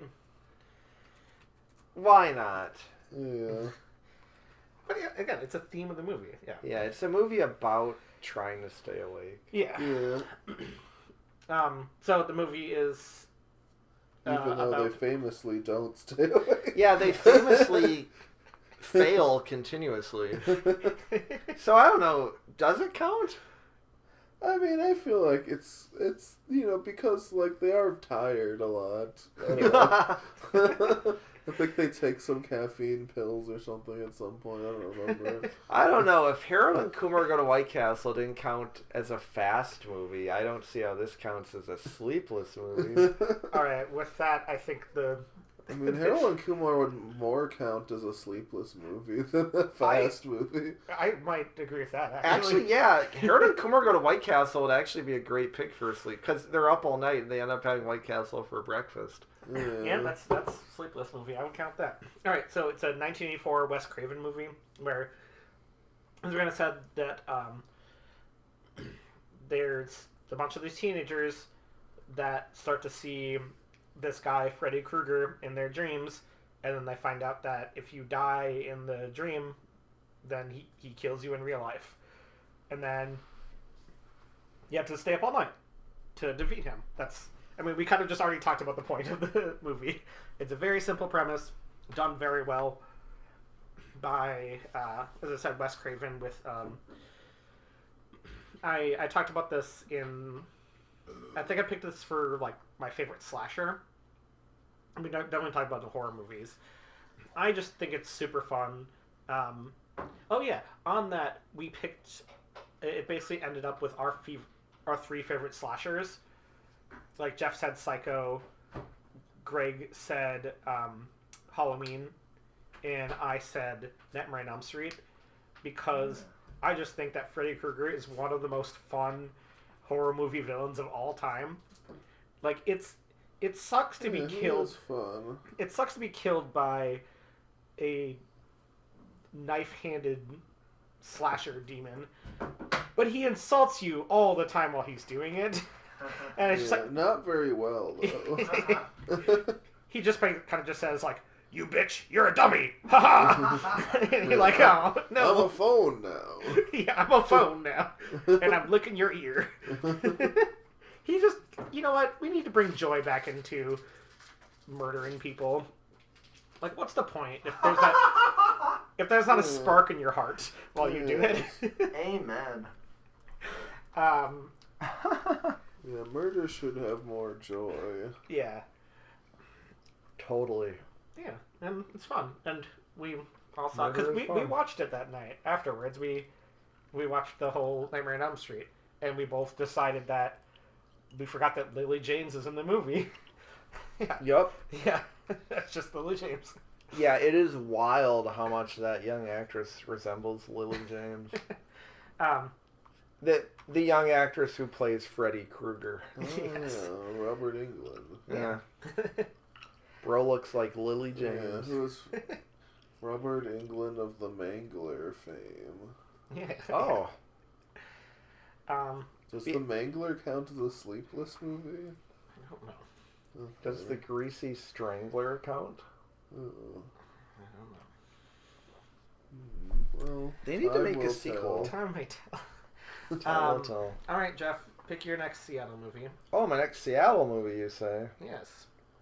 Yes. So that was your first pick for Sleepless? Yep. All right, My perfect. third favorite Sleepless movie. Perfect. All right. So I chose Fear at number 3. At number 2, I choose Extremely Wicked, Shockingly Evil, and Vile. I literally just watched a YouTube video about this. I haven't seen the movie, though. Oh, okay. Greg, have you seen I it? like how the YouTube No. video I watched talked about how mediocre this movie was. So here's the thing. The movie, if you were just going into it, like, not caring about the subject matter, it would be mid. But I am a Ted Bundy super fan. Yeah. Oh, it's a Bundy. Yeah. Yeah, Also, I like Zac Efron. And in this movie, Zac Efron plays Ted Bundy. Mm-hmm. And speaking of, what were you saying, making murder fun again? Yeah, yeah. Ted Bundy is a guy who, he loves to murder. Well, that's true. Yeah. He loves to murder, and he loves to represent himself in court as his own lawyer. He just gets a big bang out of it. And Yeah. you can't help but be happy for him. He's just murdering women and making ridiculous arguments as his own attorney. And you're just like, good for you. Nice. Like, I would say probably even the families of his victims can't be mad at him. Not with that face. Yeah. Yeah.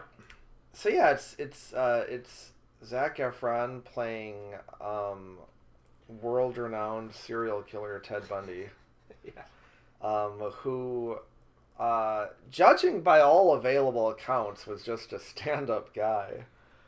Like, no one has anything negative to say about Ted Bundy. What's the title again? Extremely wicked, shockingly evil, and vile, I think.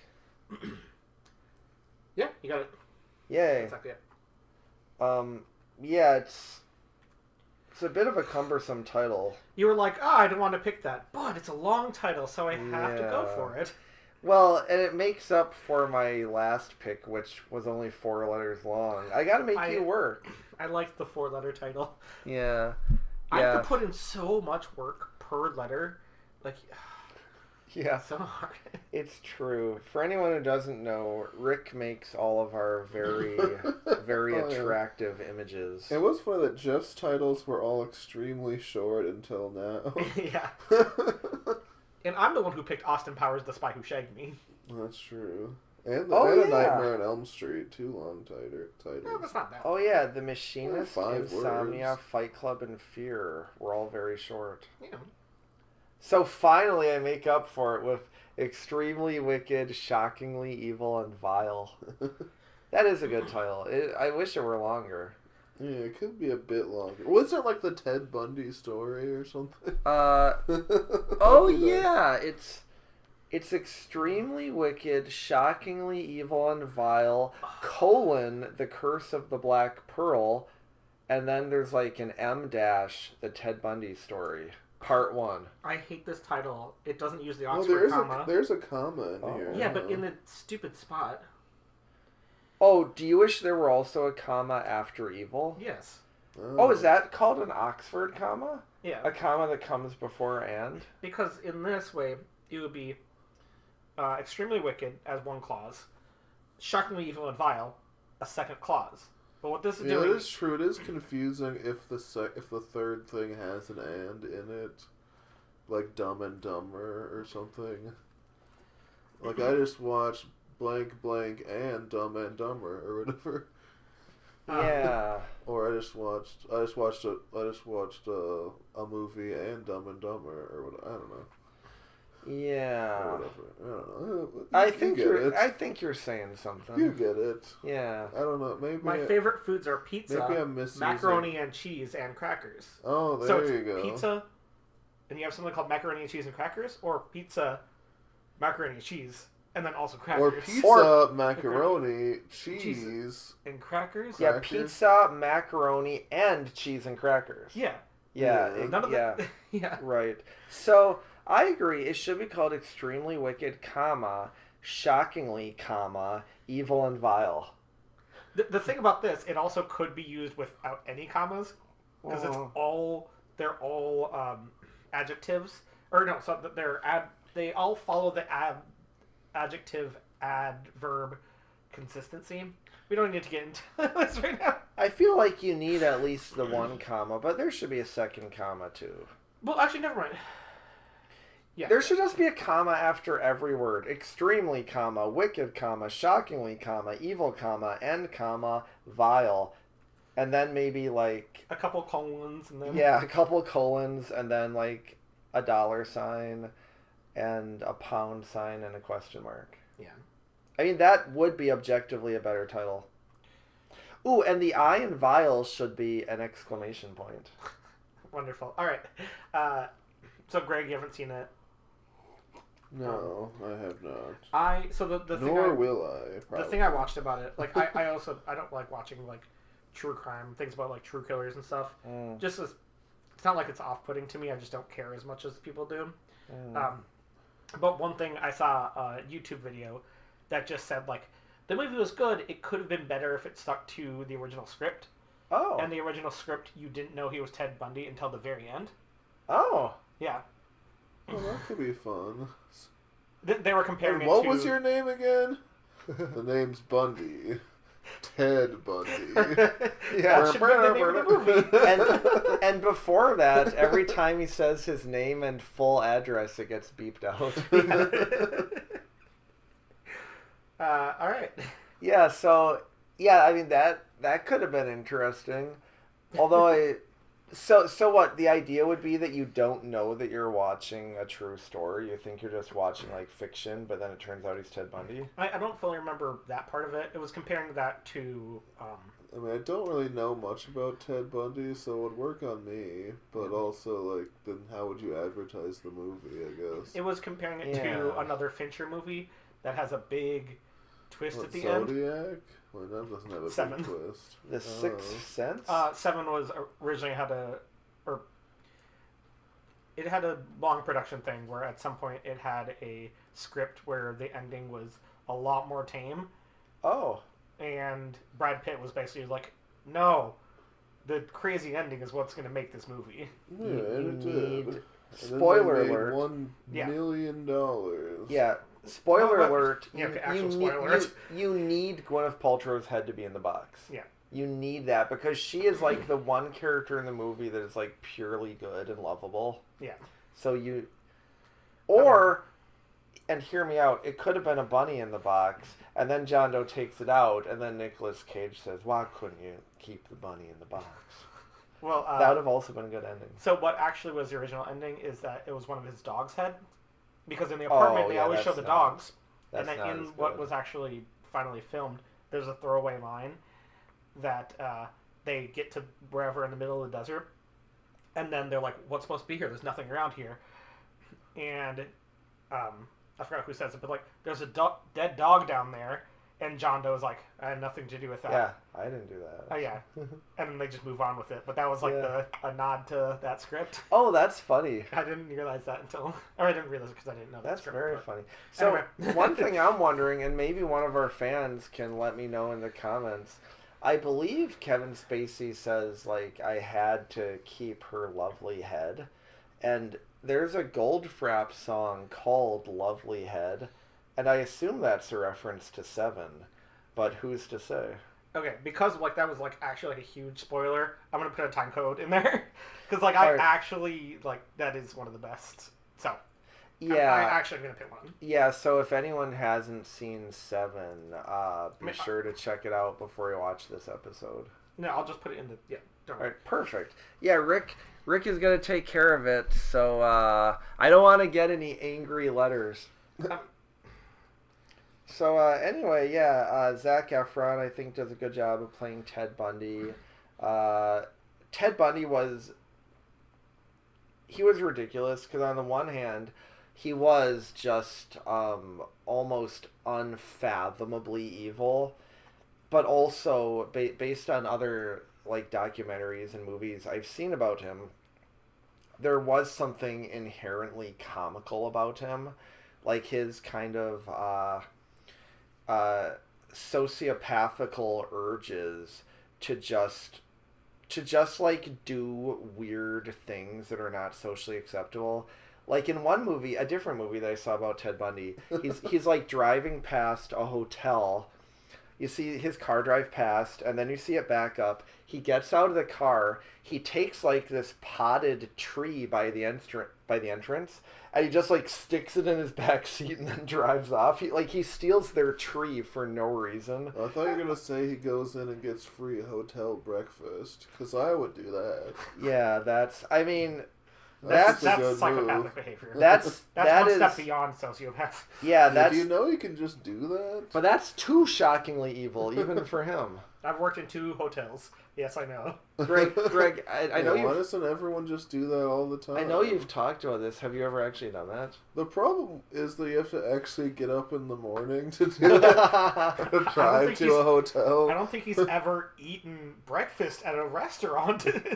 Yeah, it does seem like if you just walk into a hotel and you could like pretend like you're, walk around a little bit so you don't go from entrance like directly to the buffet, but like if you even walk around like a little bit, like no one ever checks to see like, hey, you're actually staying here, right? Yeah, no. And it's perfect because like there's so many people like in hotels that are just aimless because they're so sleepless.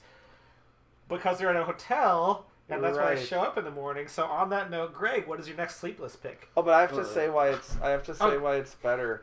Come on, that was so good. It was a great transition, but so audience, you can tell that we are still new to this format of each time we pick a movie that's above number 3, we say why it's better than our previous pick, because we keep forgetting to do it. But anyway, Extremely Wicked, Shockingly Evil, and Vile, I think is better than Fear, because, well, for me personally, it's just because I'm a Ted Bundy fanboy / fangirl, depending on my mood. And also, I like Zac Efron more than I like Mark Wahlberg. And as we've established in the past, I tend to rank these just by how much I like the lead actor. Alright, that's fair. Oh, and also Mark Wahlberg, he's not as Extremely Wicked or as Shockingly Evil or... But he's probably a little bit more vile. He might be equally vile. Yeah, maybe just a smidge more vile. You're right. You've been right all along. But Zac Efron has 2 for 3. Yeah, so 2 out of 3, so it's better. Yeah, thanks for the assist on that. Yeah. Alright, so I feel like my next movie, I don't know if I picked it, I feel like I've at least mentioned it as an honorable mention before. The Incredibles. Yeah, The Incredibles. No, I'm going with The Long Walk. Oh, nice. That is... I still want to see that. I didn't think about it for Sleepless, but they are incredibly sleepless. Yeah, they're walking for like 4 days or whatever. Damn. I forget how long. I think it's about like 4 days. Damn, that's a good pick. No, we picked it high. Or at least 3 days. No, we talked about it for our honorable mentions last year. It didn't get on the list though. For like, because it's one of my favorite movies of like the year or whatever. Yeah. Because when we were talking about our favorite movies of the year, 2025, and it's just one of those movies that is way better than it should be. Not mostly just because like you kind of know what it's going to be roughly going into it, but just all the pieces are a little bit better than you would anticipate them being. Like the acting is just better than you would think, and the dialogue is better than you would think, and like the look of the movie seems more like, well, like all the parts of a movie that make up a movie are just a little bit better than you would expect them to be generally, and it kind of leads you and just turns into like a pretty good movie. I think one thing, the thing that pushed it over the edge from being a movie that I just kind of liked to a movie that I liked a fair amount or liked quite a bit is I feel like it changed my perspective on what, like, cause and going into the movie, like, cause it's about like a game or whatever, kind of, like my thought would be like, oh well, you should gamify it as much as possible and try to like do what you can to win, you know, that old chestnut, and the movie sort of argues that like, well, even though you know, cause you're doomed anyway, you might as well just try to win. And the movie sort of argues that, like, well, I mean, yeah, but they're still people. You should, even though you're doomed, you should still care about them, especially since, like, even like you know, kind of people are always doomed, you know, and like even if you only have a few days left, you know, a few days is still worthwhile in a way, you know, and it could be, yeah. Yeah, I really like this movie too. It's exactly what you were saying. Like, it's kind of the opposite of the total is better than the sum of its parts. The total is not better, but all the parts just fit in perfectly. Like, they're all just very good parts. Yeah. So the total is the sum of its parts, but yeah, it works out nicely. And again,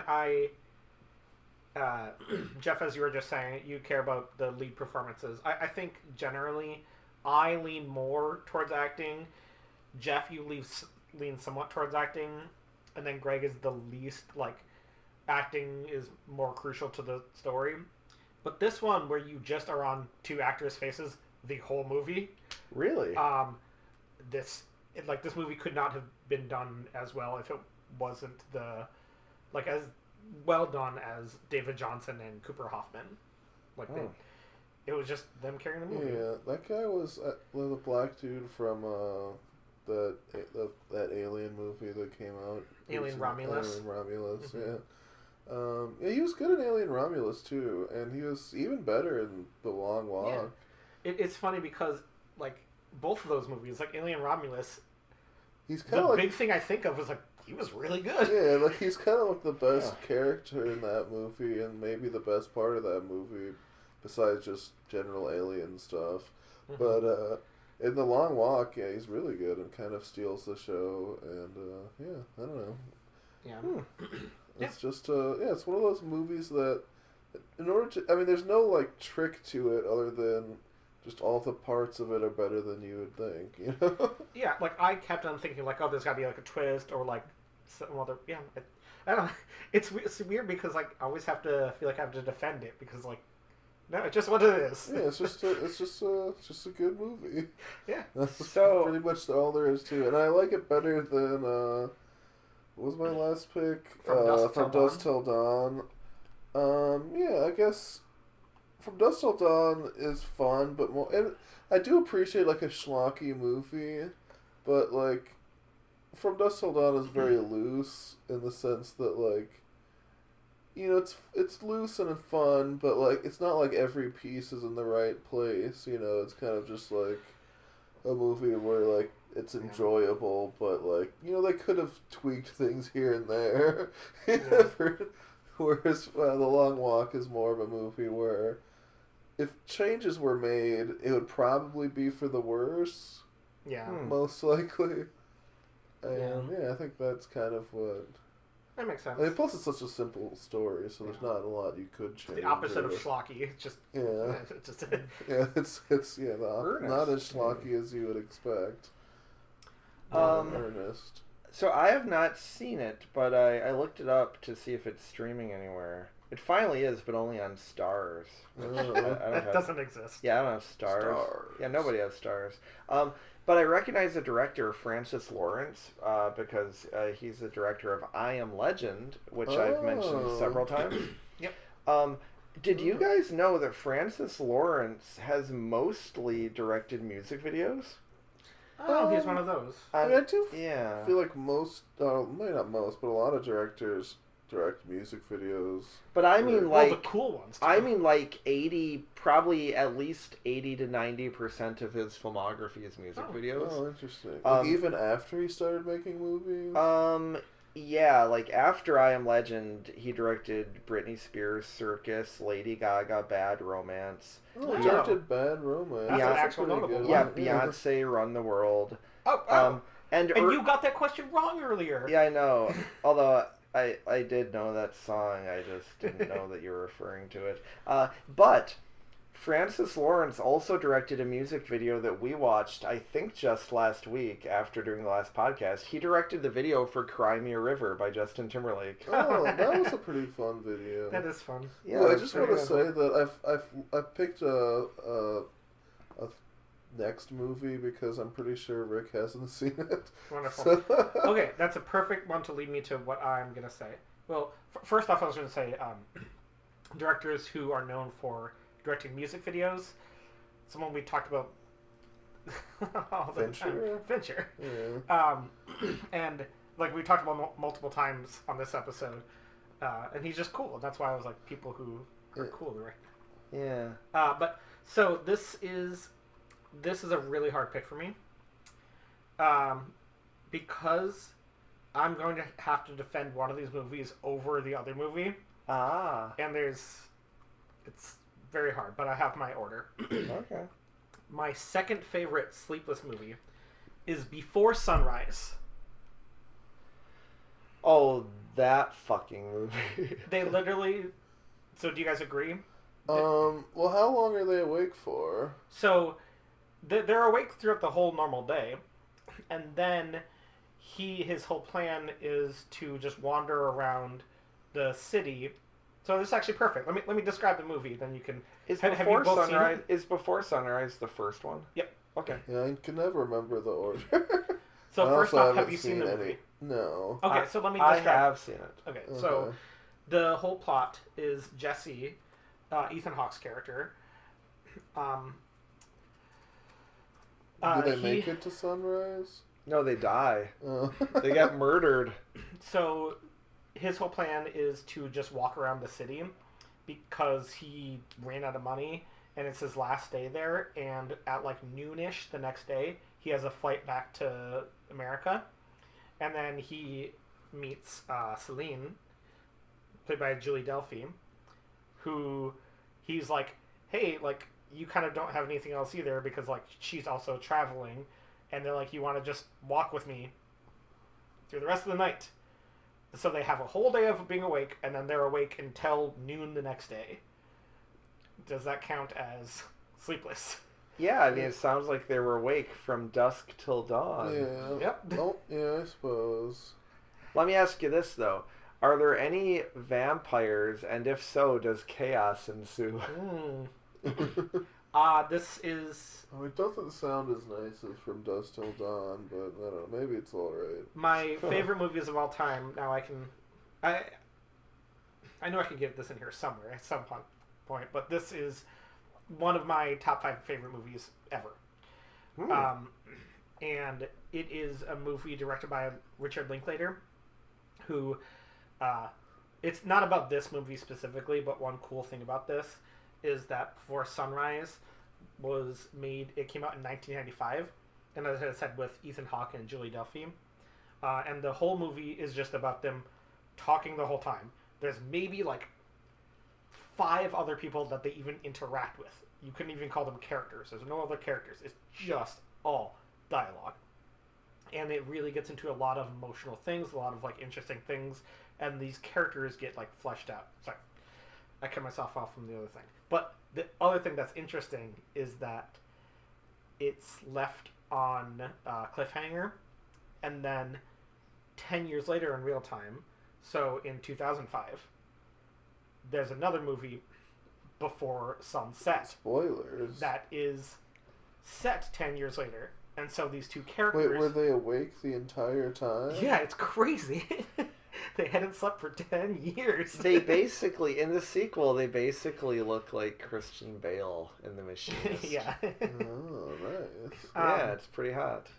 And then the two actors like knew their roles so well because they grew up, and it's like about growing up. And then in 2014, Before Sunset came out in real time, and the characters have aged that long. And then I feel like it said like 70% of the script was written by Julie Delpy and Ethan Hawke, because they're like, yeah, that was my character, and I was that young, and now I'm 20 years older. This is what I would say at that time. So the whole trilogy is beautiful. The first one is... Wait, there's a trilogy? Wait, so Before Sunrise, Before Sunset, and then Before Midnight. Oh, they dropped the ball. The third one should have been called Before Sunkissed. And that one, they just get some orange soda at the end. And it's one of those movies that he's about to take a sip every time, and then can't until the very end, then he has his sun-kissed. Yep, and then it's done. Because the whole movie was Before Sunkissed. So is this kind of like a My Dinner with Andre type situation? Exactly like that. I've never seen My Dinner with Andre, but I know enough about it to... What is My Dinner with Andre? It's about having dinner with Andre. The Giant? No, it's a guy named Andre. Oh, if it was Andre the Giant, that would be a banger. Yeah. But it's just about romance and where you are. I watched it exactly at the right time. I was basically the character's age, which is like early 20s, and it's just all dialogue, which is I and it's done so well. I can't really put into words how good this movie is, because you kind of just have to go along with their conversation the whole time, and it's just really eye-opening about how two people can have such a good connection that you just keep opening that connection up the more and more conversation you have, and it's done really well. Like, even the dialogue is kind of like a little bit stilted at the beginning, because like this is kind of just a random person, and at the end it's like, well, we've literally walked and talked for like 8 hours straight, and so I know you like I've known you forever, kind of thing. So they think. Yeah. I hated that movie.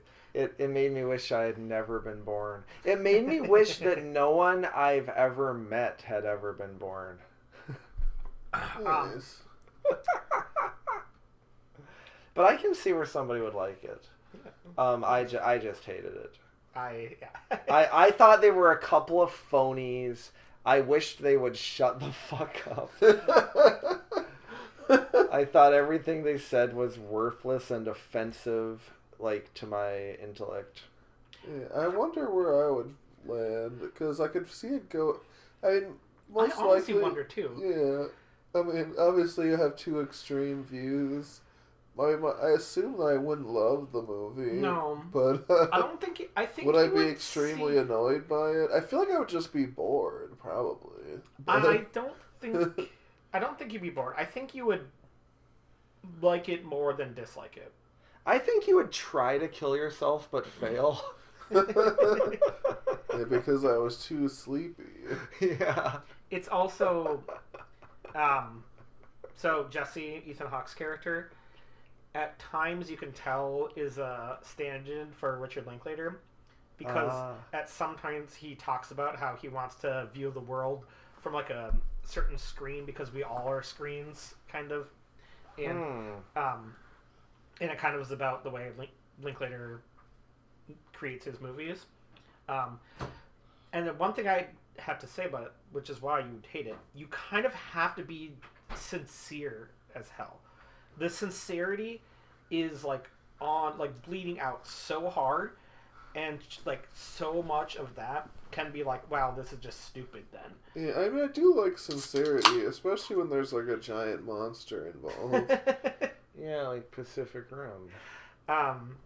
Pacific Rim is very sincere. Yeah, like... But, like, being so, like... You know what? This sounds stupid to say, but I'm going to say it because that's the way I feel. But I get that whenever I say this, people think I'm dumb. But then you say it to this person, and they're like, no, I get you. Like, I see you through that. We both think we're stupid. Yeah, you dumb for real. Yeah. Well, it's like kind of part of it. Yeah. Well, it's like when Idris Elba says, look, I feel stupid saying this, but today we cancel the apocalypse. And then everyone is like, no, like, I feel that. Yeah, I feel yeah, Charlie Hunnam, or what is that his name? Yeah, Charlie Hunnam is like, oh, I know that's right. This movie has a 4.3. Oh. Out of a million. Yeah, but that's because only, like, the only type of person that would watch that movie. I think the movie I'm picking also has a 4.3.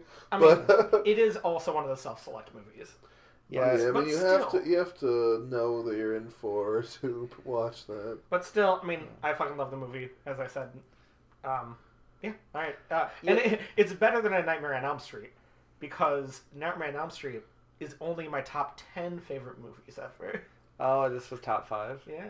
Alright, so I think they could redeem the franchise if they make a 4th one and it's called B4 Sunrise with the number 4. Ooh, that would be fun. Another banger. Yeah. No actual... Dang, I don't want to put that. That was fine. No. Oh, thanks. I feel like the clap sound makes it better. Yeah, but not a loud clap, yeah. Well, yeah, it was a nice, gentle clap. But that... You had some good bangers tonight. Oh, thank you. Yeah, that was just like my most recent STD. A nice, gentle clap. Yeah. You lost it immediately. No, I actually enjoyed that one more. Thank you. Yeah. Well, there's something for everyone here on the Movies versus Podcast. Yeah. That's not how you say it. On the movies, or not the. It's just called Movies versus Podcast. Yeah, but you can refer it to as the movies because like the Movies versus Podcast. Yeah, podcast, like when you say anything, you can refer to it as the. Oh so yeah, like the Facebook website. Yeah, exactly. Or like, but drop it. Or like the Seinfeld sitcom. You wouldn't just say I'm using Facebook websites. I like that. Greg, where did you post that? On Facebook website? I posted it on a Facebook website. But you also wouldn't say I posted it on the Facebook website. You might, as opposed to the app. It was brought up on Movies versus Podcast. Oh yeah. Oh. Right. Comma the podcast. Colon the Ted Bundy saga. Hashtag $?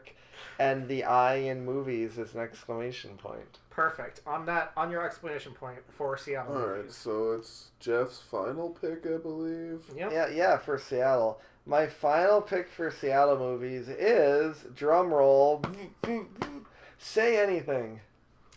Yeah, that makes sense. I'm a Cameron Crowe fan you person. are a Cameron Crowe fan. Yeah. I guess I have. That's kind of a through line. He's one of the now. Cameron cronies. Oh, is that what his fans are called? I love that. I just came up with that. That is so good. There we go.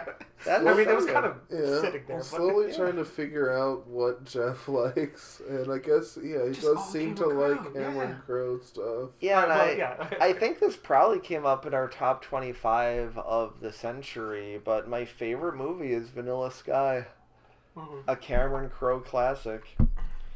So I'm a Tom Cruise fanboy and a Cameron Crowe fanboy. But this doesn't have Tom Cruise. No. Although... Oh, also, what movie did you say? Say anything, ... Thank you.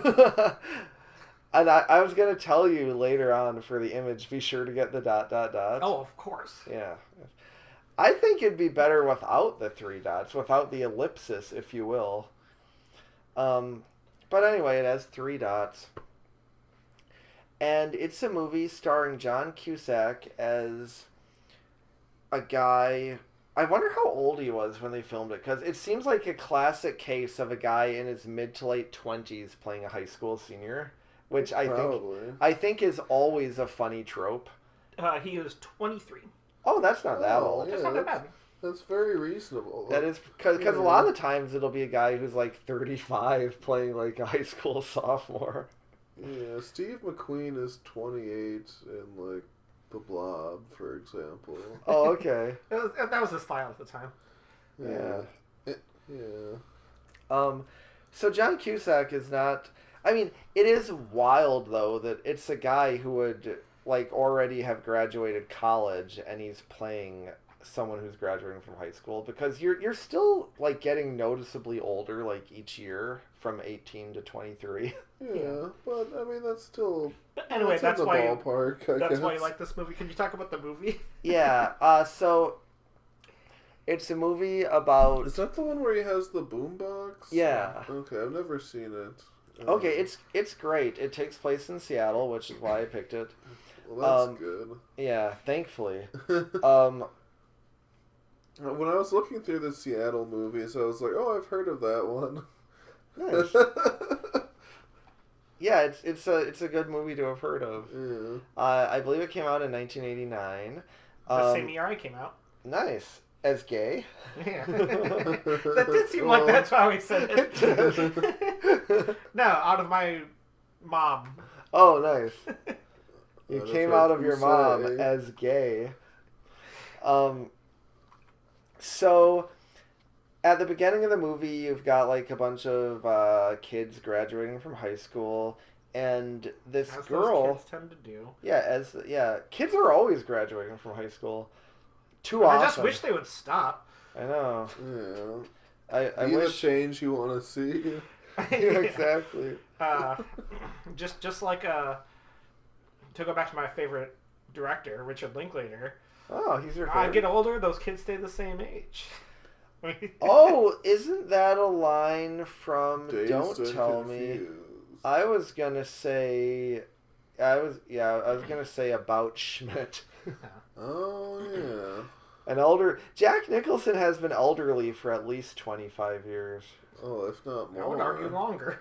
Yeah, But, he's been elderly probably since the 1970s. Well, maybe not quite that long. 1989. Maybe the mid-'80s. Since 1989. Yeah, when he played the Joker. Yeah, Yeah. because he was a pretty... That was probably his cutoff. Yeah, he Yeah. was... That was the He year, wasn't old then. that was the year he came out. Yeah, Of his He's mom. probably- Yeah. I thought you were going to he's say, probably of like my in his mom. 50s Oh, I or should whatever. have. All right. We have to start over from the beginning. Welcome to Movies versus Podcast. Oh, no, we can just... We'll fix it in the edit. That was the year he came out. Of your mom. You, the audience. Hey. Yeah. Hey, that's perfect. Another Jeff Paul banger. All All right. So, anyway, it's about a girl who doesn't really have any friends, but she's the valedictorian of her class. Rick, have you seen it? I have. Okay. I will hold my... All right. Oh, you Judgment. don't like it? Well, that's perfect because I hated your movie. I love this. I'm shaking my head. Yeah, this is perfect.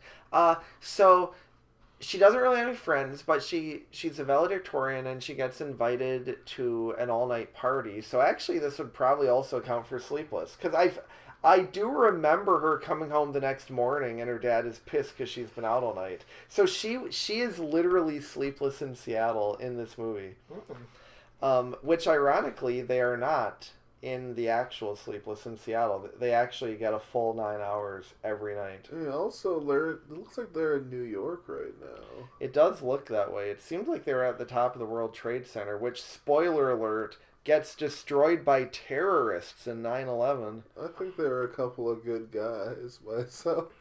The terrorists? Wait, were there only 2 of them? I mean, famously, you do like depictions of things destroying large buildings. That's You're always a fan of true. like Yeah. kaiju and stuff. So Well, and he always wants to make murder fun again.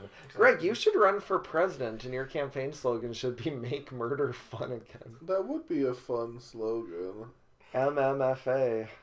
Yeah. all right, so Uh, that is your So she ends up getting invited to this all-night party by John Cusack because I guess he's always had a crush on her, and he's like, you know what, why not? I'm never gonna see her again. So he invites her, and she's like, yeah, why not? You look like John Cusack. So she goes to the party, and long story short, they end up like dating, but they're from two different worlds. He's a kickboxer, which I think is fun. Oh, that is fun. Because it's like, I don't know, I'm having trouble suspending my disbelief that this 23-year-old is graduating high school, but you make him a kickboxer and it's like, problem solved. Oh, that does age you. Yeah. I've heard that. Yeah, he looks 5 years older on account of the kickboxing. Yeah, like, if you see a guy who's like in his 40s and he already has white hair, kickboxer. I mean, you are wearing gloves. Wait, Yeah. oh yeah, what? I wasn't talking about you. Oh, yeah. I am wearing neon green fishnet fingerless gloves. The Because I'm a best gloves for kickboxer. kickboxing. Yeah, exactly. Nice. Yeah, you're gonna lose otherwise. So anyway, John Cusack plays a character named Lloyd Dobler, and Perfect name. oh, I can't remember the girl's name. Diane Lane? No, that was a real person. What's the main girl's name?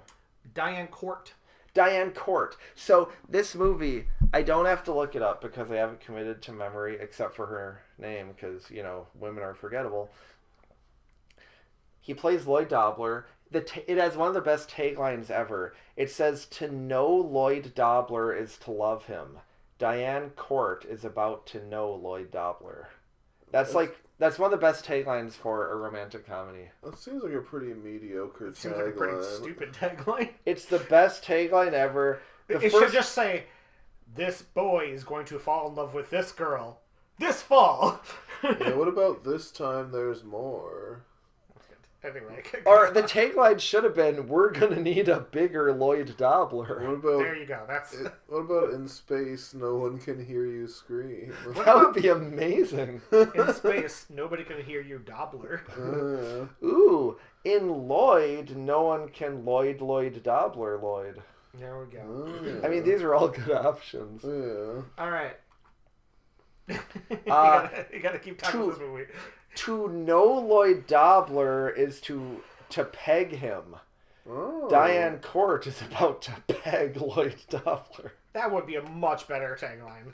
And I'm a better sorry. movie Yes. if the whole movie was just about I mean, pegging. lots of things would be a better movie than this movie. Alright, so you hate it. But I love it because... No, keep talking about... I have to It's finish funny on... that you two have just been like I know. at each other's throats about these last two picks. I know, it's like I fuck don't know. I already. haven't watched any. Maybe they're nice. Yeah. Maybe they suck. I don't know. Who's to say? Who's to say? I'm trying to withhold until he's... Alright, so the most I feel like we iconic... should argue about it. Why not?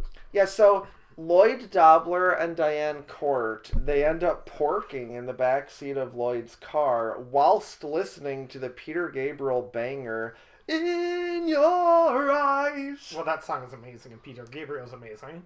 light the heat. I am complete. Yes, you're complete with your list. I Perfect. see the doorway.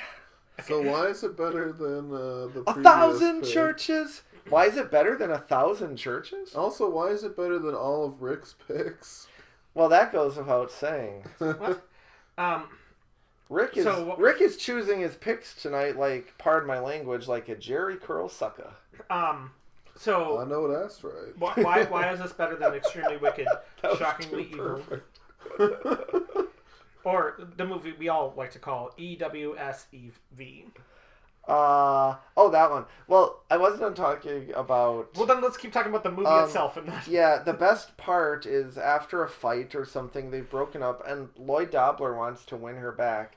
He stands outside of her house. She's up on the second story. He stands below her bedroom window. The boombox. Yeah, he holds a boombox over his head, and he also wears a trench coat just because that's like the Lloyd Dobler style.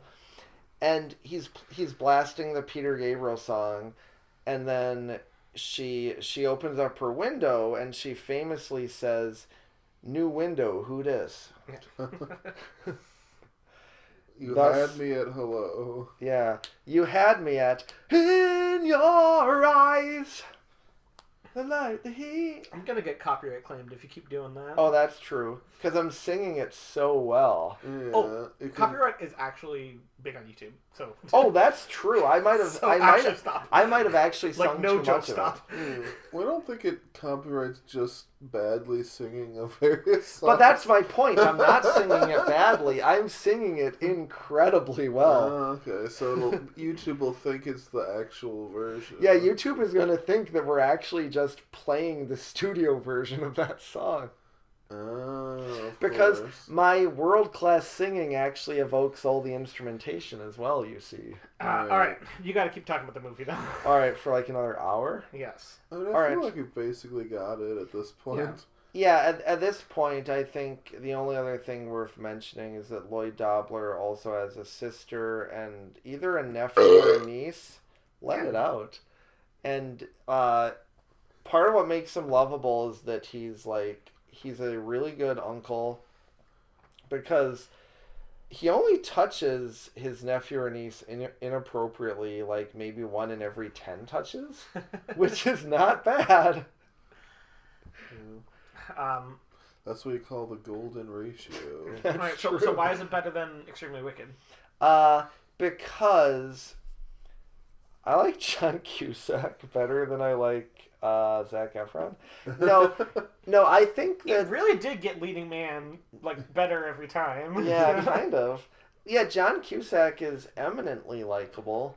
Yeah, I do like him in Hot Tub Time Machine, famously. That's true, you do. And I haven't seen Say Anything for a long time, but I know that I gave it 5 stars. Like, I thought it was just kind of a perfect movie. It's one of those movies that makes me happy I'm alive, whereas extremely... Whereas in a movie about Ted Bundy, not so happy. Well, a movie about Ted Bundy makes me happy I haven't been murdered yet. So again, happy or alive. Yeah. But there's like no qualifications on Say Anything. It's just happy I'm alive. Like murder doesn't even enter my thought process. It's just like it's a celebration of life. Yeah. All right.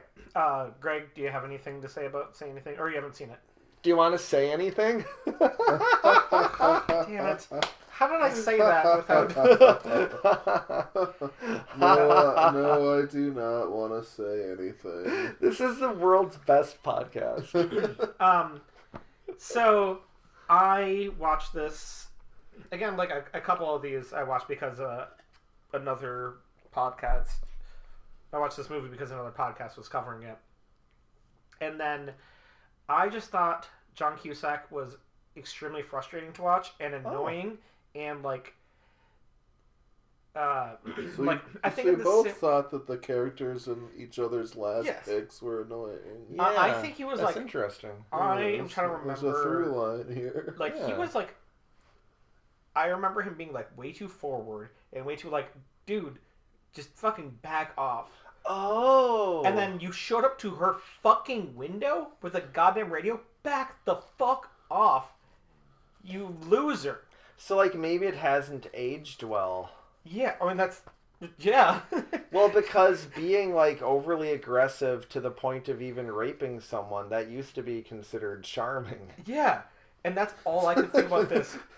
I like that you agreed. I mean, literally, people watched fucking Porky's and Revenge of the Nerds, where it's just all about sexual assault. Oh, and The Notebook.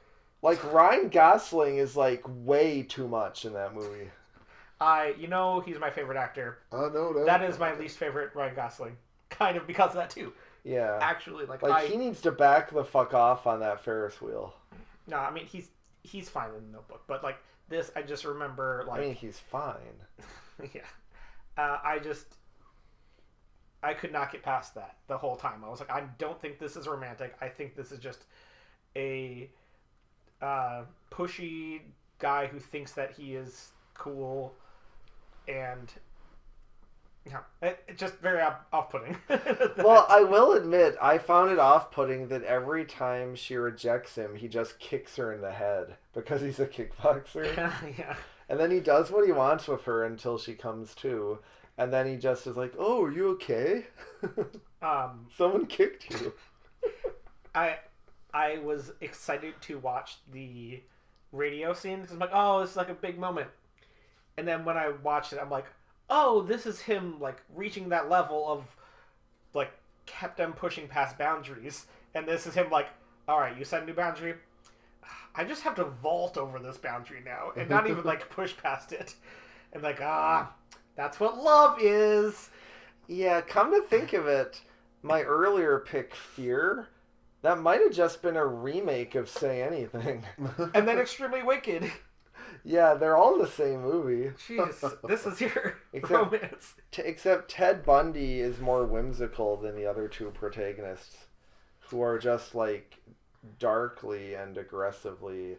Ironically, they're more extremely wicked, shockingly evil, and vile. So I take back what I said earlier when I said that Mark Wahlberg was less of those first two things. But still, though, the ordering of the movies is still what it should be. Like, I stand by my ordering. I'm just realizing that all of these characters are pretty... I don't know. I was going to say despicable, but I would have to say anything again. I'm not going to defer to what Rick thinks because he likes Before Sunrise. So what does Rick know? Am I right? I know that's right. I know Rick's right. I didn't say that. No. Ha ha ha. Alright, so is it time for my pick? Yeah, probably. Because I already said why it's better than Zac Efron, right? Alright, for my number one Sleepless movie, I'm gonna pick kind of a letterbox ass movie. Okay. But a movie that I watched because like I realized I hadn't seen many 70s movies in general. Yeah. And even though the ones that I have seen I have liked. Huh. Like what? Star Wars. Okay. I don't know. Well, I guess but no, other ones. Like The Taking of Pelham 1, 2, 3 that I convinced Rick to watch. Yeah. And I told Rick to watch this one too, but I know he hasn't yet. But The Denzel one? No, his fourth. Oh, I thought your pick was going to be taking. No. Oh, okay. As a Sleepless movie? They're all... I thought you were going to argue for that. Oh, no. I'm going to pick a Sorcerer. Oh. Directed by William Friedkin, a 1977 movie based on the novel The Wages of Fear. Oh, I thought it was based on the novel Push by Sapphire. And starring Roy Scheider. We need to make that joke more often. It's a good joke. That is a good joke. Wait, Sorcerer, was that a Joe movie? Was that one of the movies that Joe had people over to watch? No. Okay. I don't know Sounds if Joe like would it would like be a it. Joe movie. I think I keep not watching it because I think it's a Joe movie. Oh. Well, it's not a Joe movie. Oh, it's a really. William Friedkin movie. Yeah, It's more of a William Friedkin movie, the director of The Exorcist. I love The Exorcist. Yeah, and this is Yeah, with Roy Scheider. Yeah. Yeah, with Roy Scheider. I mean, it's just one of those like 70s classics. That's just kind of the epitome of that 70s sort of like vibe. Huh. I like how I googled it. One of the first things is Sorcerer, Friedkin's forgotten masterpiece. Yeah. Okay. Well, because it wasn't a hit at the because famously Star Wars came out in 1977. Yeah, that's what you're saying. Which is kind of like the first 80s movie in a way. Yeah. And like the Sorcerer Get is fucked, like I guess. Yeah, more of like a still living that 70s lifestyle. But obviously I don't think have you seen it, Jeff? No, I don't think I've ever even really heard of it because I just read the synopsis and it's not what I would Well, have instead thought. of the synopsis, Greg, give us. so Well, I wasn't gonna say what was in the synopsis. Stop assuming I'm gonna spoil it. So the That's not. So the weird thing about the movie is that the title has absolutely nothing to do with the movie at all. Yeah, it doesn't seem to.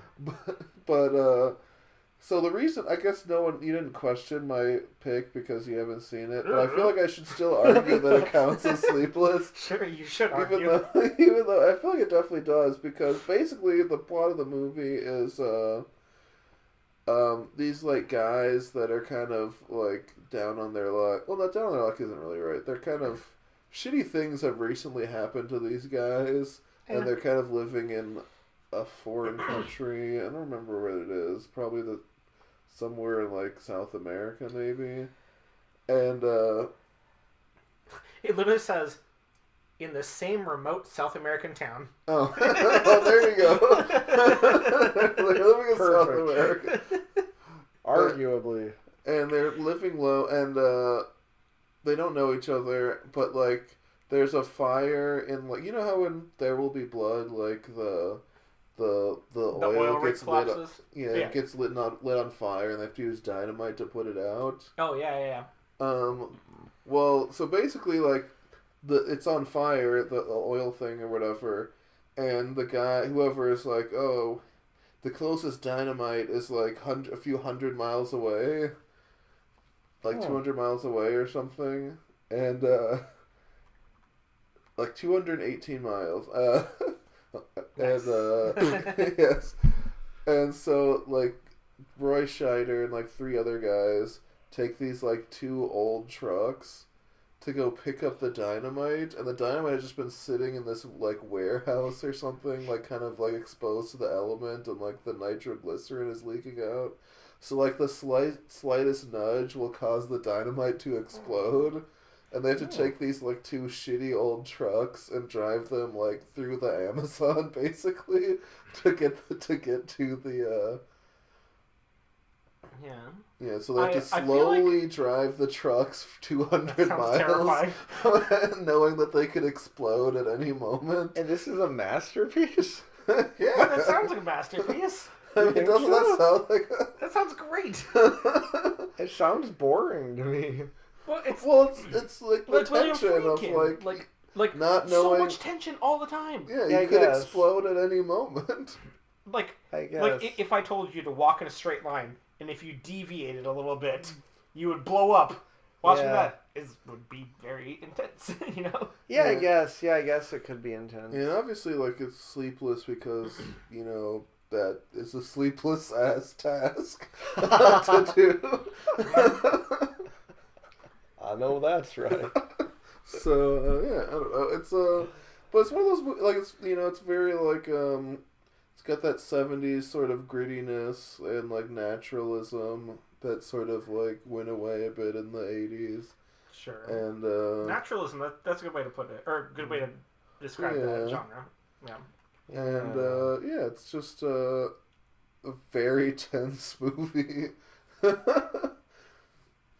It is funny that in general it seems like 70s movies were like for adults who might be like overworked and like kind of like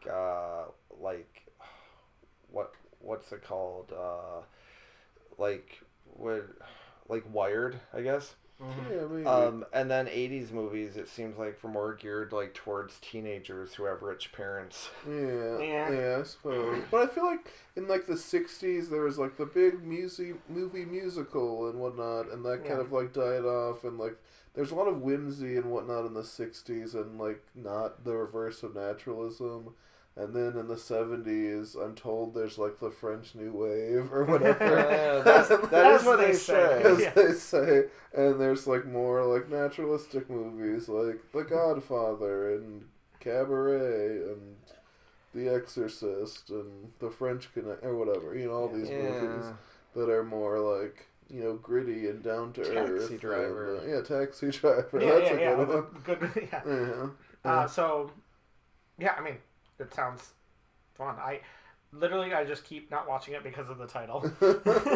Yeah, the You title. famously put a lot of stock into whatever the title is. Yeah, I do. Famously. It sounds like it would be like a nerd fantasy movie. Yeah, but yeah, it's not. It's not a fantasy at all, and I don't. There's probably some reason why it's called that. I don't know why, but We'll look it up.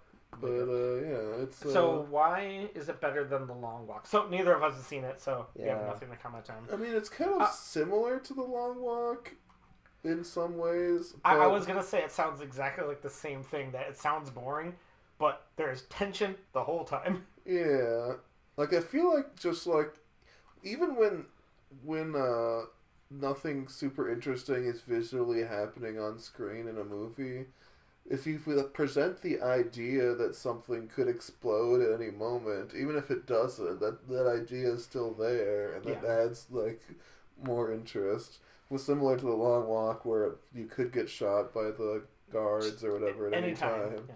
So, but also, I mean, I think that, you know, it's one of those movies that just, you know, it aged very well, and it's I don't know, it doesn't, like, I feel like it's one of those movies that I went in watching it like, well, I mean, it'll probably be kind of, you know, whatever, but, you know, of its time, or, you know, slow and boring or whatever, but I was like, kind of like flew by, you know, nice. and I went like, wow, that was like, you know, I mean, Roy Scheider is nice. Yeah. Oh, it says here the movie is only 1 minute long. And it immediately explodes. Yeah. And it flew by, huh? It really did. So I say the other thing I was to say is that again it is one of the top rated, like it is super high rated on Letterboxd, Yeah, so I said a letterbox ass movie. which is similar to my Letterboxd ass pick, which was Before Sunrise. And it has the exact same ranking, Yeah. 4.3. Oh yeah, and it says that the name Sorcerer is a reference to one of the 2 trucks driven in the film. I guess one of That the is trucks is named Sorcerer. Stupid to name it that. It's stupid as hell, and it also says that the title serves as a metaphor for fate, which the director describes as an evil wizard or sorcerer. Yeah.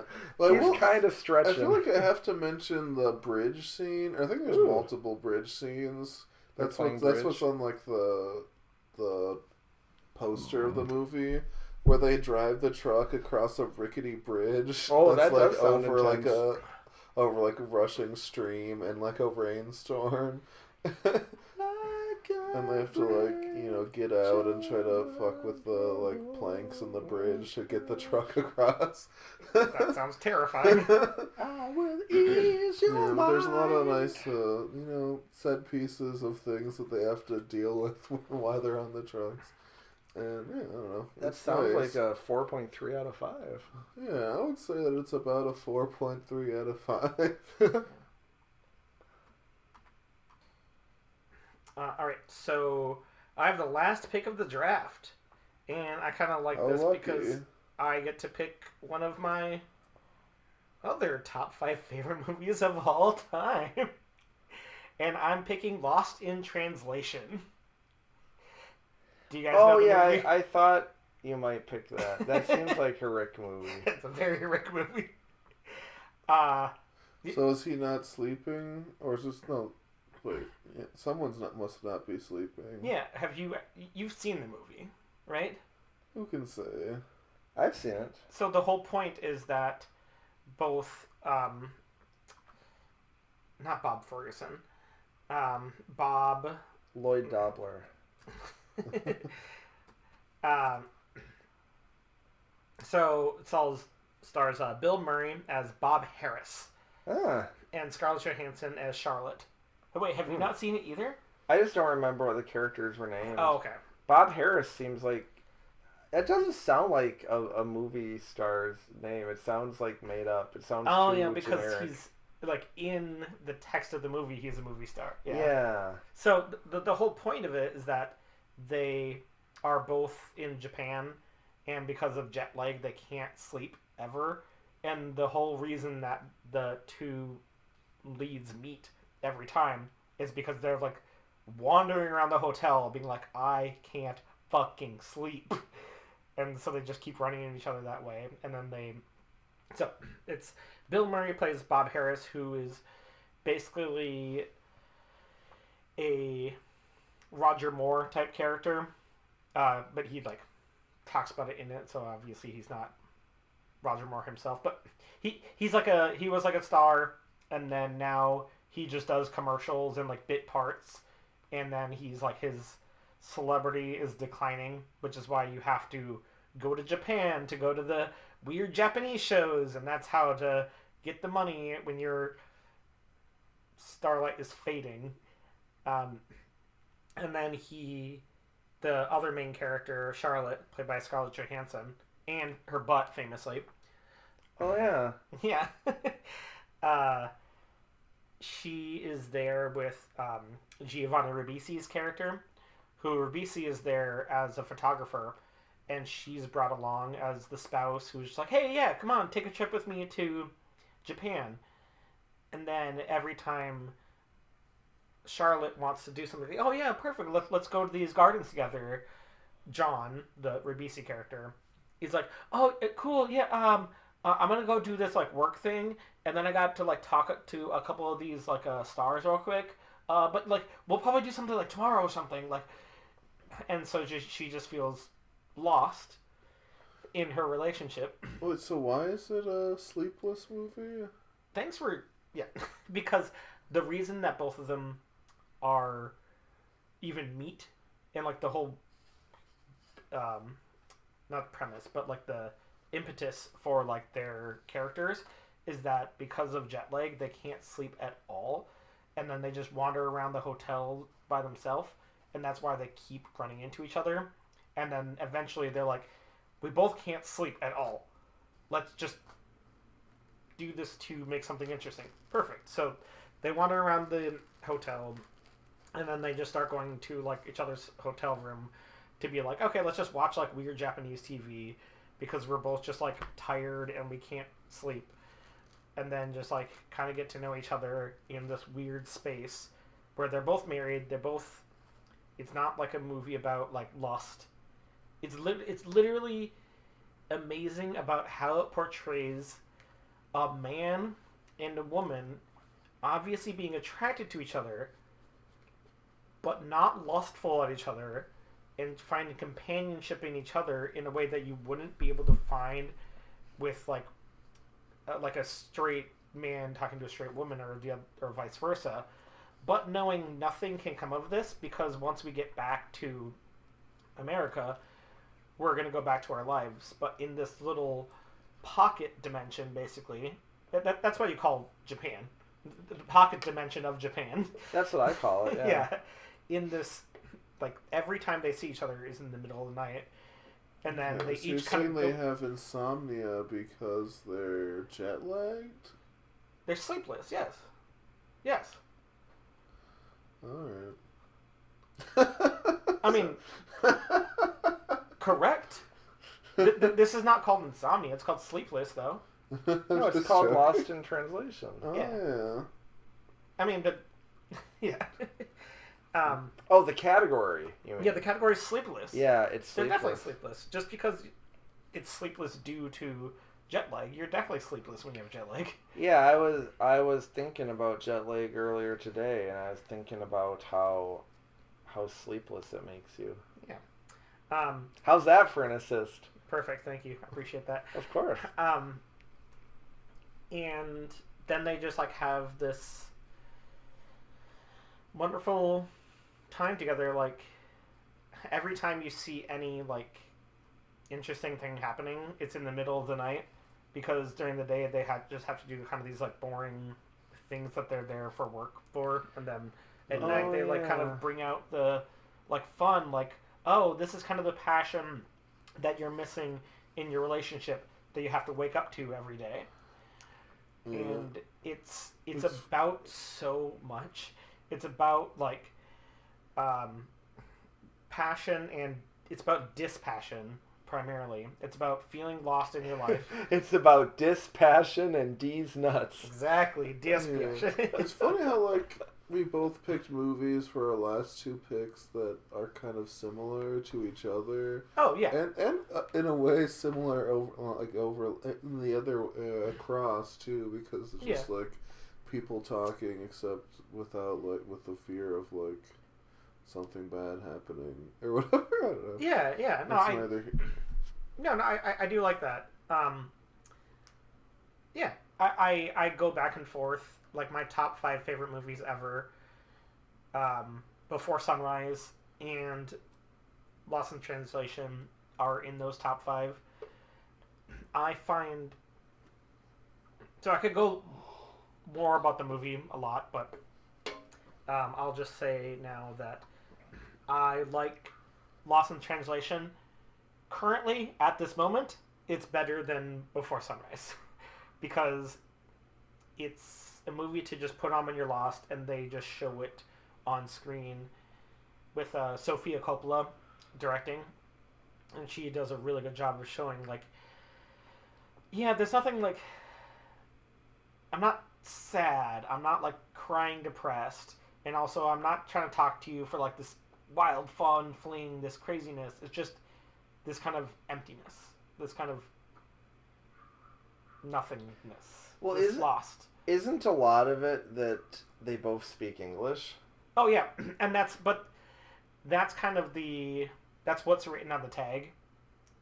Is that it's lost in translation, and so they keep trying to engage with the culture of Japan, and they can't because they don't speak Chinese.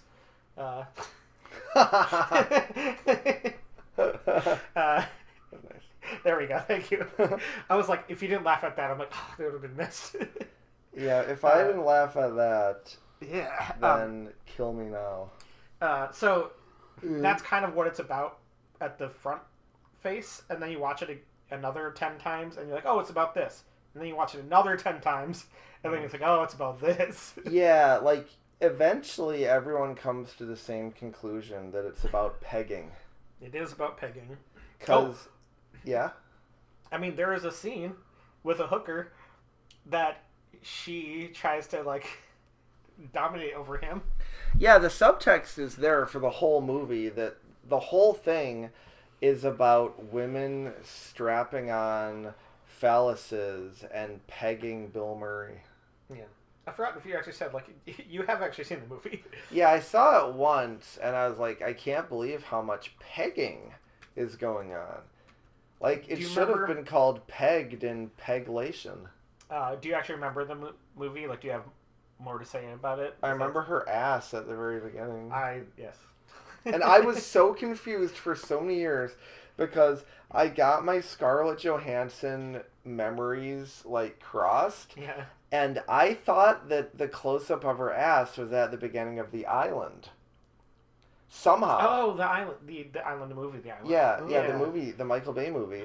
Which would make sense that a Michael Bay movie would start with a close-up of a woman's ass. But I was so confused because at some point I saw The Island, like, in the $5 DVD bin. And I was like, oh, I'll buy that. I have pleasant memories of seeing that in the theater. And I turned it on expecting to see that ass. And I didn't, and I was like, what? I was like, did they change it? Like, did they decide that was, like, too provocative for the DVD?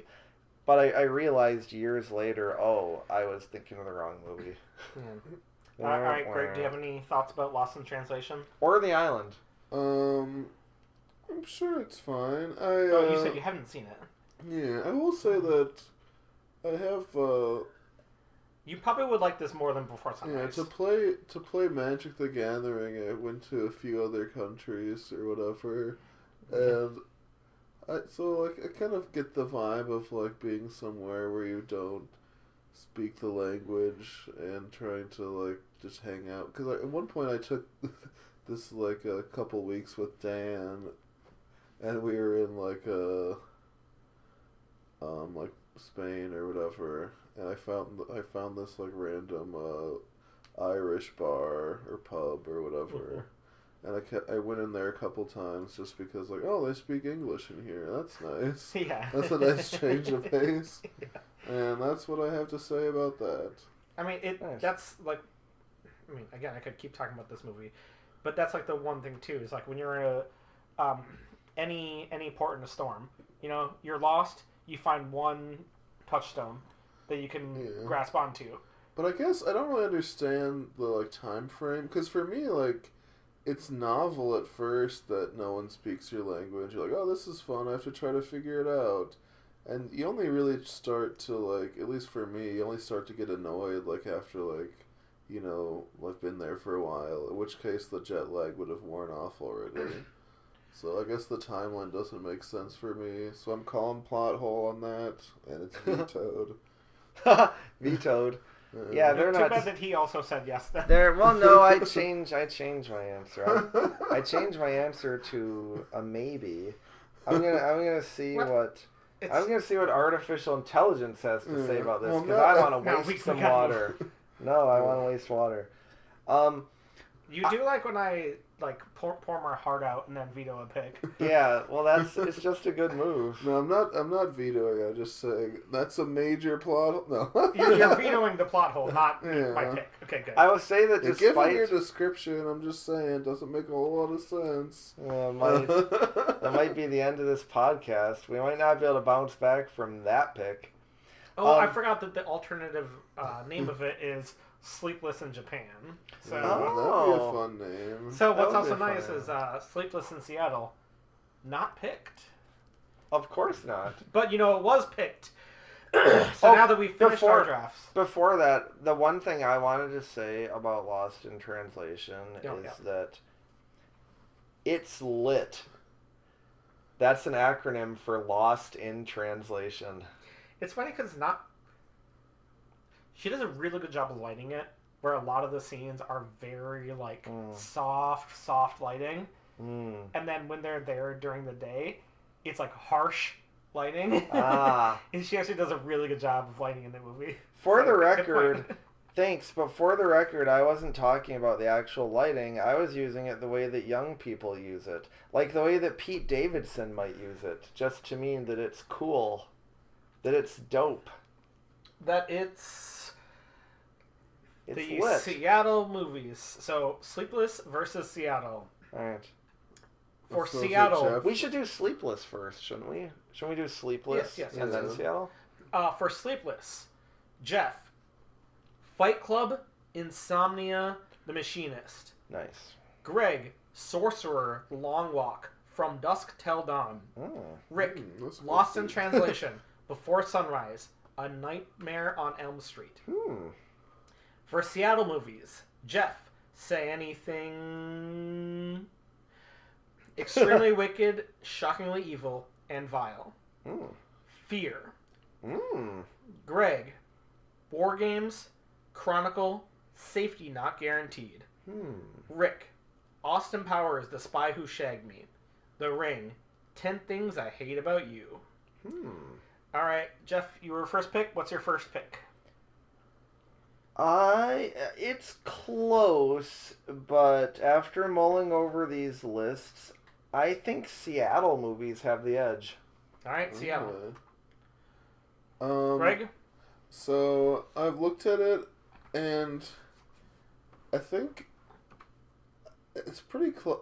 I haven't seen a lot of the movies you guys picked this time around, so I'm kind of giving the edge to the Sleepless movies, kind of based mostly just on the movies that I picked, because I like my Sleepless movies more than my Seattle movies. All right, that's fair. Interesting.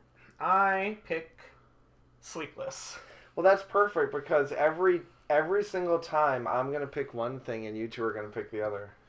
Except that maybe didn't happen last time. Yeah. I think last time we all chose Patriots. Every single time except the one other time. We've done this 3 times. Wait, haven't we only done it twice? Yeah, this is our 3rd time, I'm saying. No, but I thought this was only the 2nd time. Well, either way. Whatever. So I guess Sleepless is... Oh, you're right. Sleepless is the winner. Sleepless is the winner. So, and the reason I picked it is I was going to mention this before how a lot of times I overlap with Greg more. But Jeff, you had just 3 Sleepless picks those were on my list. I was gonna pick all 3 of them. Okay. But I also had picks that I liked more. But all 3 of those movies I really like. Wait, when were you gonna pick them? I was gonna pick any 3 of them. I would have picked them as my number 3rd. Oh, and like Fight Club would have been your number 3. Yeah, because all 3 of those are good. They're all of them worse than Before Sunrise. I will state Damn. for the record that I like crazy. Rick's Seattle movies more than his Sleepless movies. That's fair. Same. Yeah, my decision was largely based on how much I disliked Rick's Sleepless movies. Yeah. Beautiful. I love it. Although Well- Nightmare on Elm Street, I'm fine with. It's just I picked the Sleepless side despite Rick's picks, not Okay. because of them. Yeah. Okay. Oh, I understand. and yeah, I don't haven't- care if you haters. I got to put 2 of my favorite movies of all time on a list. So, boom. Well, that's good. So for the audience, we should have.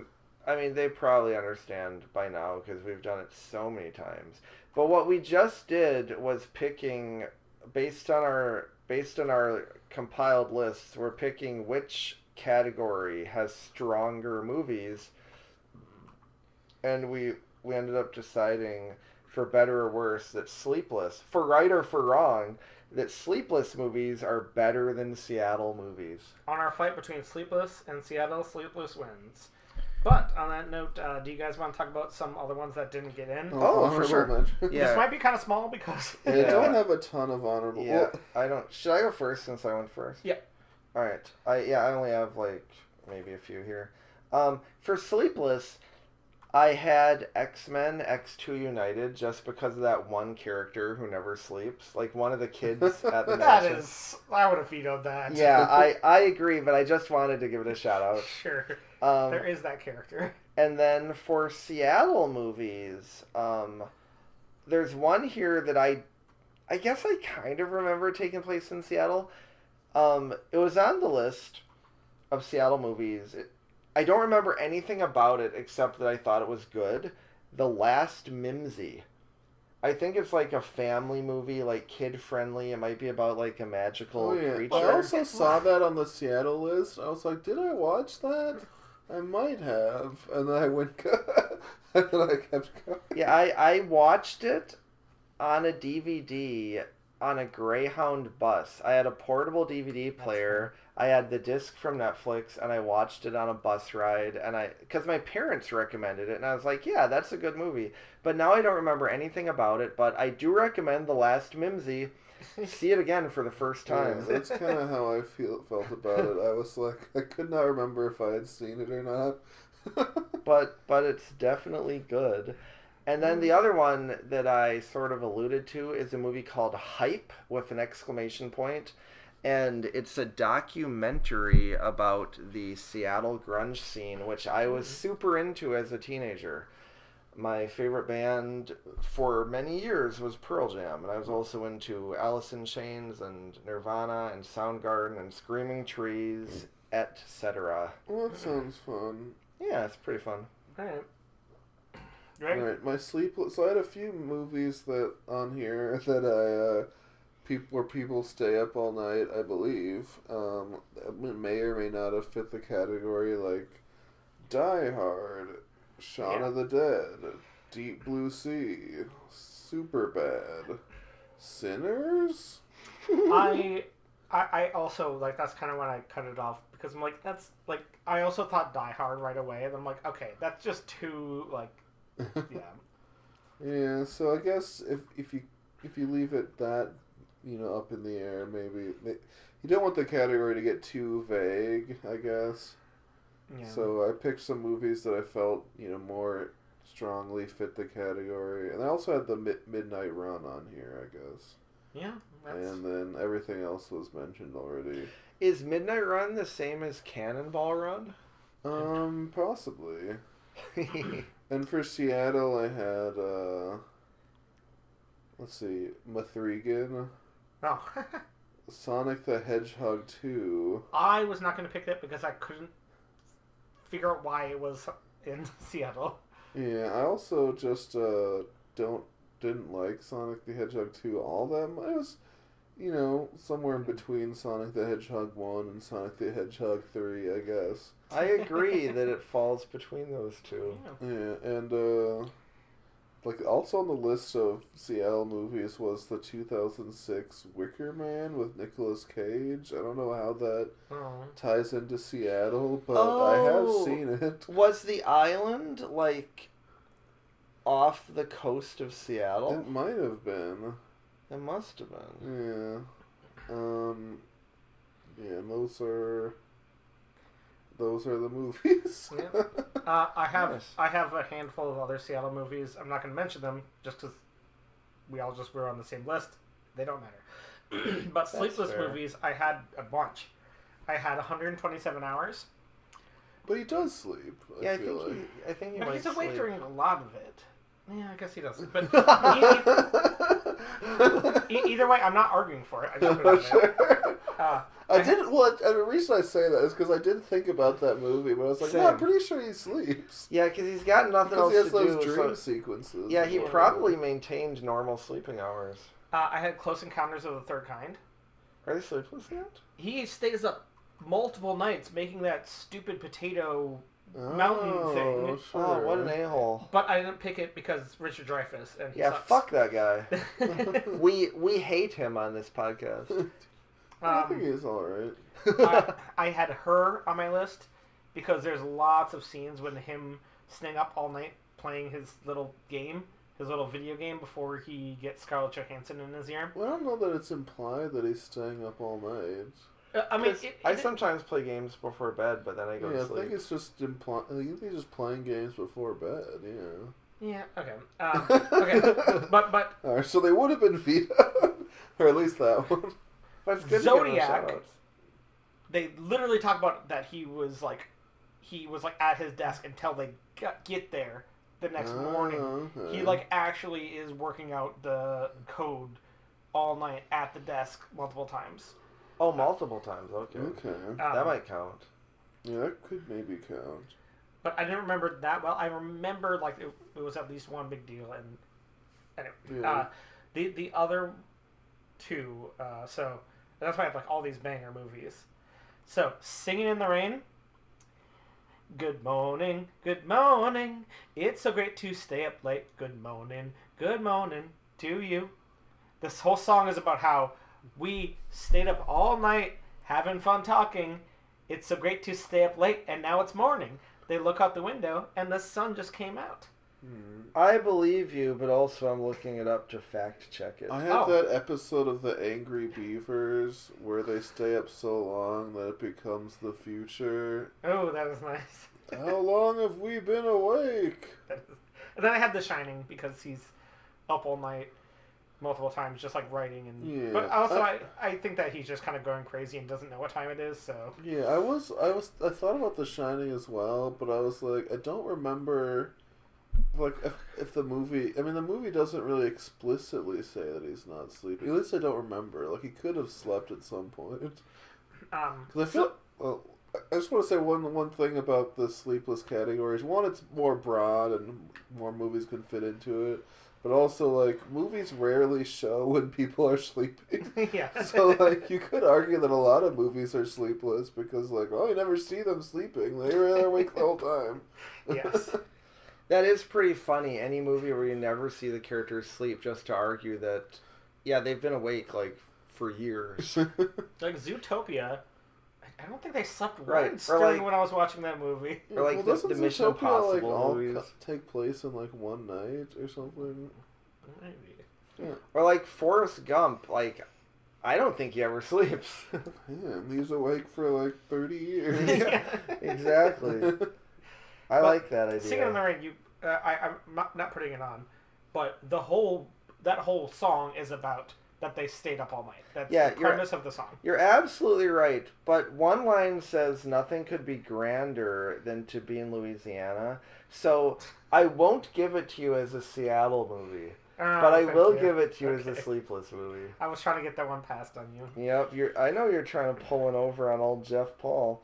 But, also it said, I'd be as yippy if it wasn't Mississippi. Ooh. So, definitely not Seattle. All right. This appears to take place in the dirty South. Yeah. But you were absolutely right. Like, the whole song, like, it has numerous lines about how they were up all night talking. Yes, that is my favorite song on one of my favorite movies. Because you love to stay up all night. I do. Like, it's your favorite thing. Yeah, I was also thinking about picking the song "Get Lucky" because famously they're up all night to get lucky. Right. I think we would have given you that, even though it's a song and not a movie. We should do something crazy, like maybe for April Fool's Day, instead of drafting movies, we should draft pop songs, but pretend that they're movies, That just sounds fun. to see if anyone notices. So It that's could be all. nice. I'm just gonna be beeped out because that's a good idea. Oh, thanks. Everything that you say that's like smart is a good idea. I'm beeping out. So I think it's just that and the other one. Yes. I think there were only 2 this episode. On that note, tonight we drafted Sleepless versus Seattle, and the winner was Sleepless. And thank you for listening to Movie versus Podcast. And happy Valentine's Day. And happy Oh Valentine's yeah, Day. to all you lovers out there, happy pegging. Yes. Yes, I know that's Love, right. love your consensual mate however you want to. Including non-consensually. No, I want to distance myself from that. That was a joke, but as soon as I said it, I was like... Consensual non-consent? eh. If you're into that, I love it too. Oh yeah, that good. I just wanted to make sure for legal purposes that you can't pin it on old Jeff Paul if somebody does something out of bounds. Yes, for legal purposes. Wink. Well, on that note, I'm Rick. I am legal good boy Jeff Paul. Yeah, 22 Greg 18 Orange Nicollet Avenue. Perfect. All right, have a good night. Love each other. Mwah. Bye.